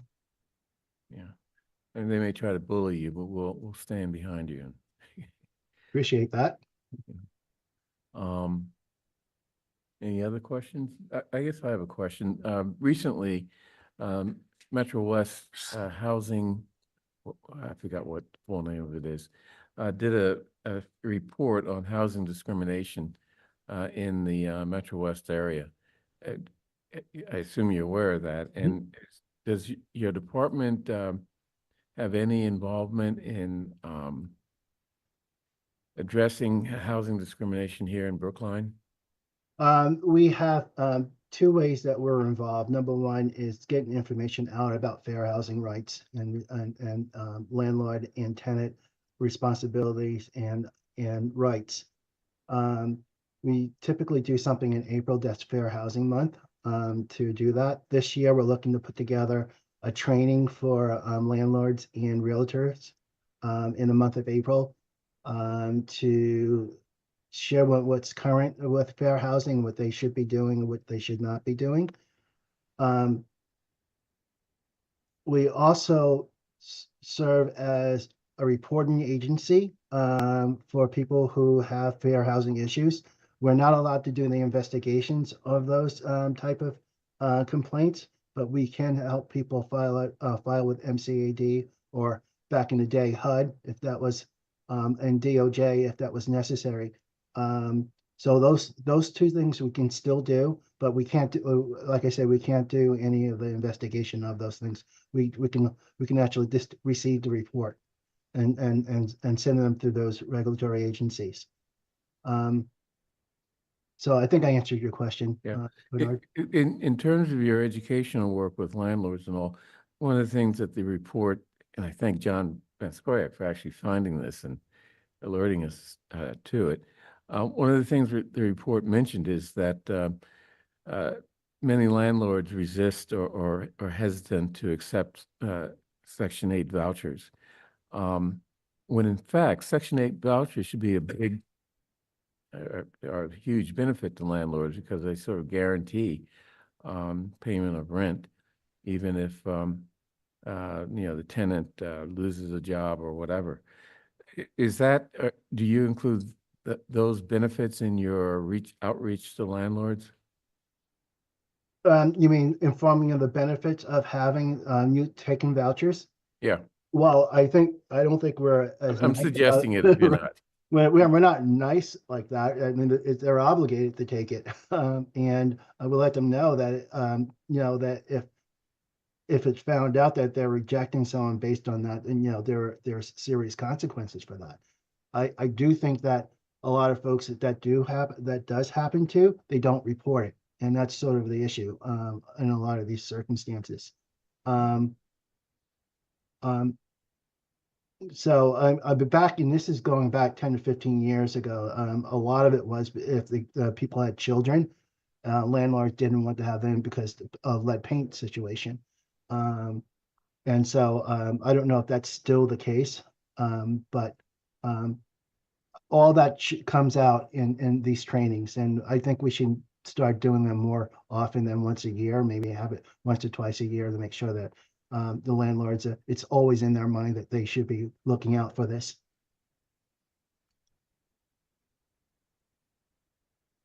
Okay, thank you. All right. have a good evening. Once again, thank you for having us on this. I appreciate we appreciate the attention. So. Thanks. We appreciate the work. Thanks, everybody. Next, warrant articles. These are public hearings, and we have 1, 2, 3, 4, 5 warrant articles to hold public hearings on. And I see Melissa is ready to present to us the 5 articles that we're going to be discussing. Well, not all 5 because I think there should be petitioners here for some of them. But the first article is the annual article that we have on our warrant for the measures of wood and bark. It's a requirement that this be the first article up for the annual town meeting. So the recommendation under this article is favorable action. I wouldn't want to do anything other than favorable action. Like people. Let's do it. Pardon me? Let's vote. Okay. Do we have to This do is a public? public hearing? Public hearing. Whoops. Where is Stanley Spiegel when we need him? Do you open it up or? You open it up Oh, and I'll okay. let you know who's here. Okay, this is a public hearing on warrant article number 1, appointment of measures of wood and bark. Anyone like to speak on this warrant article? There's no one who signed up in advance. Is there anyone in the room or online who would like to speak on this warrant article? If so, please raise your hand using the raise the hand feature. There are 2 participants in the room and 20 online, and no one is indicating their desire to speak. Okay, I will close the public hearing and I move that, or I propose that we vote on warrant article number 1. All in favor, please indicate by saying aye. John Van Scoyac. Aye. Mike Salmon. Aye. Paul Warren. Aye. David Perlman. Aye. And chair votes aye. Next, warrant article 13. Amend articles 3.48 of the town's general bylaws relating to the election of constables. Just for the avoidance of doubt, that vote was a favorable action vote on warrant article 1. Oh, I'm sorry. Did I not Yes. say that? Yeah. Okay. Everyone's okay with that? Yep, Okay, quite. good. Yes. Good. Yeah. Thank you. Yes. Okay, do we have anyone to speak on this warrant article? Yes, Neil Gordon is online. Neil, I've promoted you now.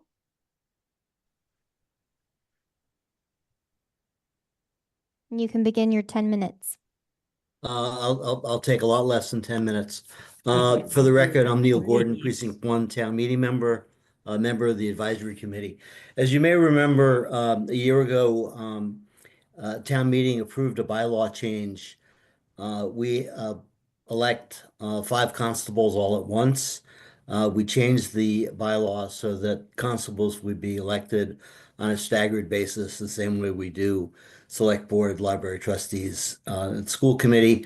There was transition language in the bylaw that's in the bylaw now that provides 1, an effective date, and 2, for the first election, the top 2 finishers to get 3-year terms, the next 2 finishers to get 2-year terms, and the 5th to get a 1-year term. That election will take place in the first week in May, after which the transition language and the effective date language in the bylaw become moot. And this particular warrant article just removes the moot language so that it doesn't clutter the bylaw and require more reading than is necessary. Okay, fairly straightforward. Any questions from the select board? Okay. I just want to say, I think removing moot language should be a universal rule. And thank you for setting the example. Yes. Yeah, you're welcome. So this is a public hearing. Tiffany, do we have anyone interested in making a public comment? There is no one who signed up in advance. Is there anyone in the room who wishes to speak on this warrant article, or anyone online? Please raise your hand using the raise the hand feature. There are 2 participants in the room, 19 online, and no one is indicating their desire to speak on warrant article 13. Okay, I will close the hearing. And this is a fairly straightforward article. I propose that we vote tonight. Any objection to that? Okay, I move favorable action on warrant article 13. All in favor, please indicate by saying aye. John Van Scoyac. Aye. Michael Salmon. Aye. Paul Warren. Aye. David Perlman. Aye. Chair votes aye. Next, warrant article Thank you. 3. Thank you, Neil. Warrant Article 3, Annual Authorization of Compensating Balance Agreements. This is the treasurer. Good evening again. You were just here. I did. I made it home to do this remotely. Hey, quick trip. It was good tonight. So thanks for having me. As Chair Green said, this is an annual article that allows me as the treasurer to enter into compensating balance agreements with financial institutions. These agreements, when we have them, make it so that the town would agree to have a particular level of balance there in return for certain services. So we receive a whole variety of services from financial institutions, like, for example, lockbox for the collection of real estate and other taxes and water and sewer bills, et cetera.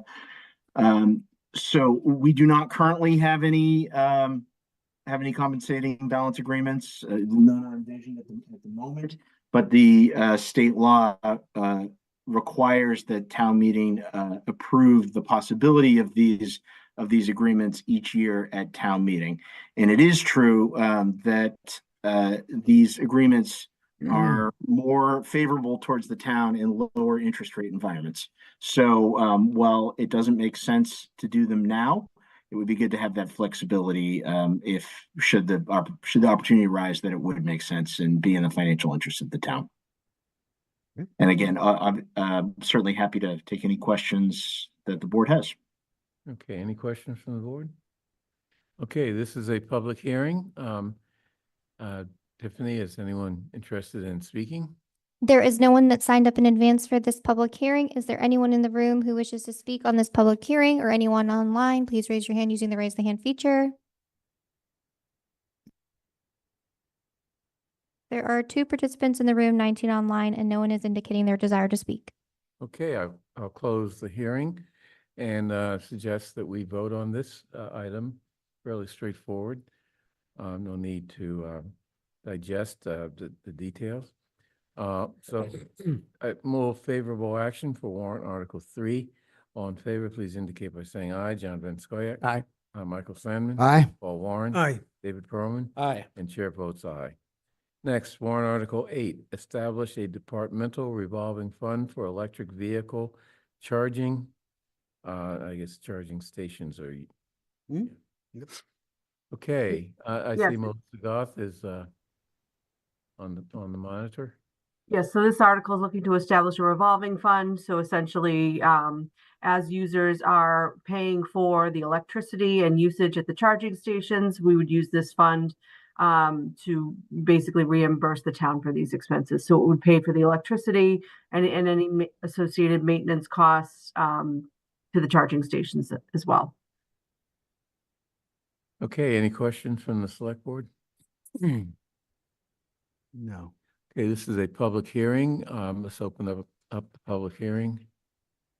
No one signed up in advance for this public hearing. Is there anyone in the room who wishes to speak on this warrant article or anyone online? Please raise your hand using the raise the hand feature. There are 2 individuals in the room, 19 online, and no one is indicating their desire to speak. Okay, let's close the public hearing and I propose that we vote on this tonight unless anyone thinks that we should wait. I mean, it's fairly straightforward. I mean, it's not, yeah. Okay, so I move favorable action on warrant Article 8. All in favor, please indicate by saying aye. John Van Scoyac. Aye. Michael Sandman. Aye. Paul Warren. Aye. David Perlman. Aye. Chair votes aye. Thank you. Okay, warrant, I'm sorry. Thank you, Melissa. Warrant Article 11, accept Chapter 40U, Sections 1 and 2 of the General Laws to create a municipal hearing officer. And this is a proposal of Town Council. And we probably want to vote on this next meeting or something so we can digest and understand all the nuances here. He's been so patient too. I know. So you'll have to come back next week and be Uh, patient again. I'm generally here, so Yes. that's not a problem. But Joe Callanan, Town Council, my apologies for giving you a memo so late before the hearing, but it is comprehensive, so it is able to answer your questions. But let me give you a 1-minute summary of it. And I let Michael. I'm perfectly happy to vote on this. I've reviewed enough of it to feel like, oh, okay. So I'm perfectly happy to vote on this tonight if the rest of you are. Okay, what are the other board members? Or maybe we should listen to Joe and listen to Joe and There you then. go. There you go. There's an idea. I never have a problem with you listening to me. So, but also if you have any questions, I'm happy to answer them because I'll summarize, but there's a 4-page memo to get into more details. Chapter 40U of the general laws allows a municipality to adopt a municipal hearing officer. If you're familiar with state or federal practice, there is what's called administrative law judges. They're not part of the judicial branch. They're part of the executive branch, but they provide an opportunity to appeal bylaw violations before going to, say, Brookline District Court or Housing Court for further enforcement. So this would create a uniform and streamlined process. In order to do that, we adopt 40U, but then you can build upon it. So for example, you have delegated to an outside neutral the hearing of the cannabis retail license suspension. The municipal hearing officer could take that responsibility over. There is problems with 40U being used for building and zoning, but we would have the capacity for that person to be able to help building, bring an enforcement action before, say, the ZBA. So this is an effort to kind of streamline enforcement and have Segal's inspectors inspect instead of having to wait in Brookline District Court for hours for a hearing. That's what lawyers do. So lawyers should be doing that waiting while inspectors should be continuing to inspect. So if you have any questions, I'm happy to answer them. Any questions? Yeah. John? Yeah, because I thought I understood this until your last sentence, and I'm sure it's not your fault. My understanding of this was that the municipal hearing officer will be kind of a finder of fact. Correct. Yeah, but you said the municipal hearing officer would appear in court, which sounds like he or she would substitute for the inspector appearing in court. Correct. If there's a further appeal of the municipal hearings officer decision. So for example, we have right now a snow ticket violation that someone has appealed. So if that was written by the Department of Public Works, a Department of Public Works employee would go over to Brookline District Court and wait before a clerk to hear that. However, given our snow enforcement, it was actually written by a building inspector. So the building inspector is unfamiliar with that practice. So we're going to do that for them. So that's what I'm saying, to create a uniformity among these appeals. So some departments go to court, some don't. We do. So this is to make it uniform and streamlined, so we're able to enforce these things by having one person do it, as opposed to a decentralized system where sometimes it's health, sometimes it's public works, sometimes it's building, sometimes it's somebody else, sometimes it's people in my office. But and Paula, just one more quick follow-up, if you don't mind. But I also thought I understood from your memo that in the role of sort of finder of fact, the hearing officer would never say, this ticket was invalid and shouldn't have been issued and let the person go. That would have to be a determination made by the select board, right? That the hearing officer would present the findings of fact to the select board, and if there was any question of just sort of dropping the whole matter, that would have to be the select board's decision, right? For those areas in which the select board has that final authority, you could do that. Yeah. So for example, when we do personnel matters, or like that cannabis licensing example that I gave, but you don't do that for snow and ice or rodent control violations. It's generally the department head, or the inspector who makes that factual finding. And if there's an appeal, they go to court. This creates an intermediate level of appeal in the executive branch, as opposed to the state judicial branch. And they can have an appeal. They can do it by paper. They could come in for a hearing. It could be, contested. It could be, some weeknight. Do we have a ballpark number on the number of times that the various matters we're discussing here get taken to court? So there was a survey, that's the latter part of the memo for the different departments. So I think like with rodent control, you heard from Director Reese, the numbers are growing exponentially. Where we didn't have that many, we're now having hundreds. For example, building, issues hundreds, but now has 20 to 30 that are seeking enforcement. So, there is work to be done here. Okay. Well, Thanks, Joe. Two quick questions. Would license violations still come to us?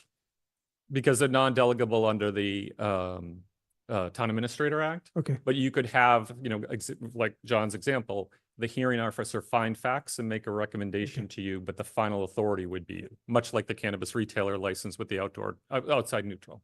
Can I ask one more question? I think, did I just lose my question? No. Hmm. Is there a cost associated with this? If this passes, are we gonna need to get another person in your staff? So there would be, not this year or fiscal 26, but the idea is that we would seek town meeting approval, start the implementation of the process in fiscal 27, and I'm sorry, 26, and then come to you in fiscal 27 for a staff person FTE. And so we're gonna add a staff person where today we don't need one. Yeah. Well, I would disagree with don't need one. The work is being done, but now, With the for existing example, the fraction of the FTE that's the inspector would Yeah. now be available to inspect. So there would be a reallocation of staff resources Yeah. and an increased enforcement because then we would have the streamlined appeal. I don't anticipate a net increase in FTEs from this. Let's put it. I that hope way. not. I- We don't need to be adding any more FTEs, Well, given it's where we're for going with the important budget. purpose. But I think in this instance, what we are preliminarily discussing is moving some resources around. So Okay. I don't anticipate adding an FTE Okay. on this at this juncture. Thank you. Mike? And I will say that I know that contractors cry out in desperation for building inspectors to come, and it's difficult to get one because they're busy and apparently doing some other things that have really nothing to do with building. They're sitting in court, Mike. I just don't. Right, sitting, well, as they say, sitting in court waiting, and that can be a process almost as long as sitting in a select board meeting. So it seems to me like we'll get much better utilization out of the people that we're paying for it to do their jobs instead of doing something else. Okay, this is a public hearing. Let's open up the public hearing. Is there anyone interested in speaking, Tiffany? There's no one who signed up in advance for this public hearing. Is there anyone in the room or online who wishes to speak on this public hearing? If so, please raise your hand using the raise the hand feature. There's one individual in the room, 18 online, and no one is indicating their desire to speak. Okay, let's close the hearing then. I get the sense that people are willing to vote. Let's vote. I move favorable action on warrant article 11. All in favor, please indicate by saying aye. John Van Scoyac. Aye. Michael Sandman. Aye. Paul Warren. Aye. And David Perlman. Aye. And chair votes aye. Thank you. Thank you very much. Okay, next, boards and commissions appointments. Oh, yes. Question of appointing Sadaf Kazmi to the Expenditures and Revenue Study Committee. Her materials are in the packet. I assume people have read them. Quite an impressive person. I think she could make a great contribution to this committee. And also someone who has been involved in town affairs at sort of local level in the Lawrence School District. And it'd be great to bring someone like this, into something like the Expenditures and Revenue Committee. So does anyone have any questions or? Okay, and recall, John and I have been delegated the responsibility of filling the membership of the committee. So I move approval of the appointment of Sadaf Kazmi to the Expenditures and Revenue Study Committee. All in favor, please indicate by saying aye. John Van Scoyac. Aye. Michael Sandman. Aye. Paul Warren. Aye. David Perlman. Aye. Chair votes aye. Next, boards and commissions reappointments. Question of reappointing following individuals to various boards and commissions. And if no one objects, I'd like to take them together. Just two, but. Yes, please. Zoning Board of Appeals, Walter Oj. Wadner Oj. Preservation Commission, Elizabeth Armstrong. Any questions or discussions? I move approval of, order, God, why am I focused on Walter? Wardner, Ogier, and Elizabeth J. Armstrong. All in favor, please indicate by saying aye. John Van Scoyac. With thanks to both Wadner and Elizabeth for reapplying, because they're great appointees. Aye. Michael Sandman. Aye. Paul Warren. Aye. And David Perlman. Aye. And chair votes aye. And that's the end of our, our work on the select board, but there may be someone in the audience who would like to make a public comment in our post-meeting comment period. No? Is there anyone in the room or online who would like to make a public comment? Okay. Okay, so the public comment period is over, and I will therefore close the meeting. Thank you.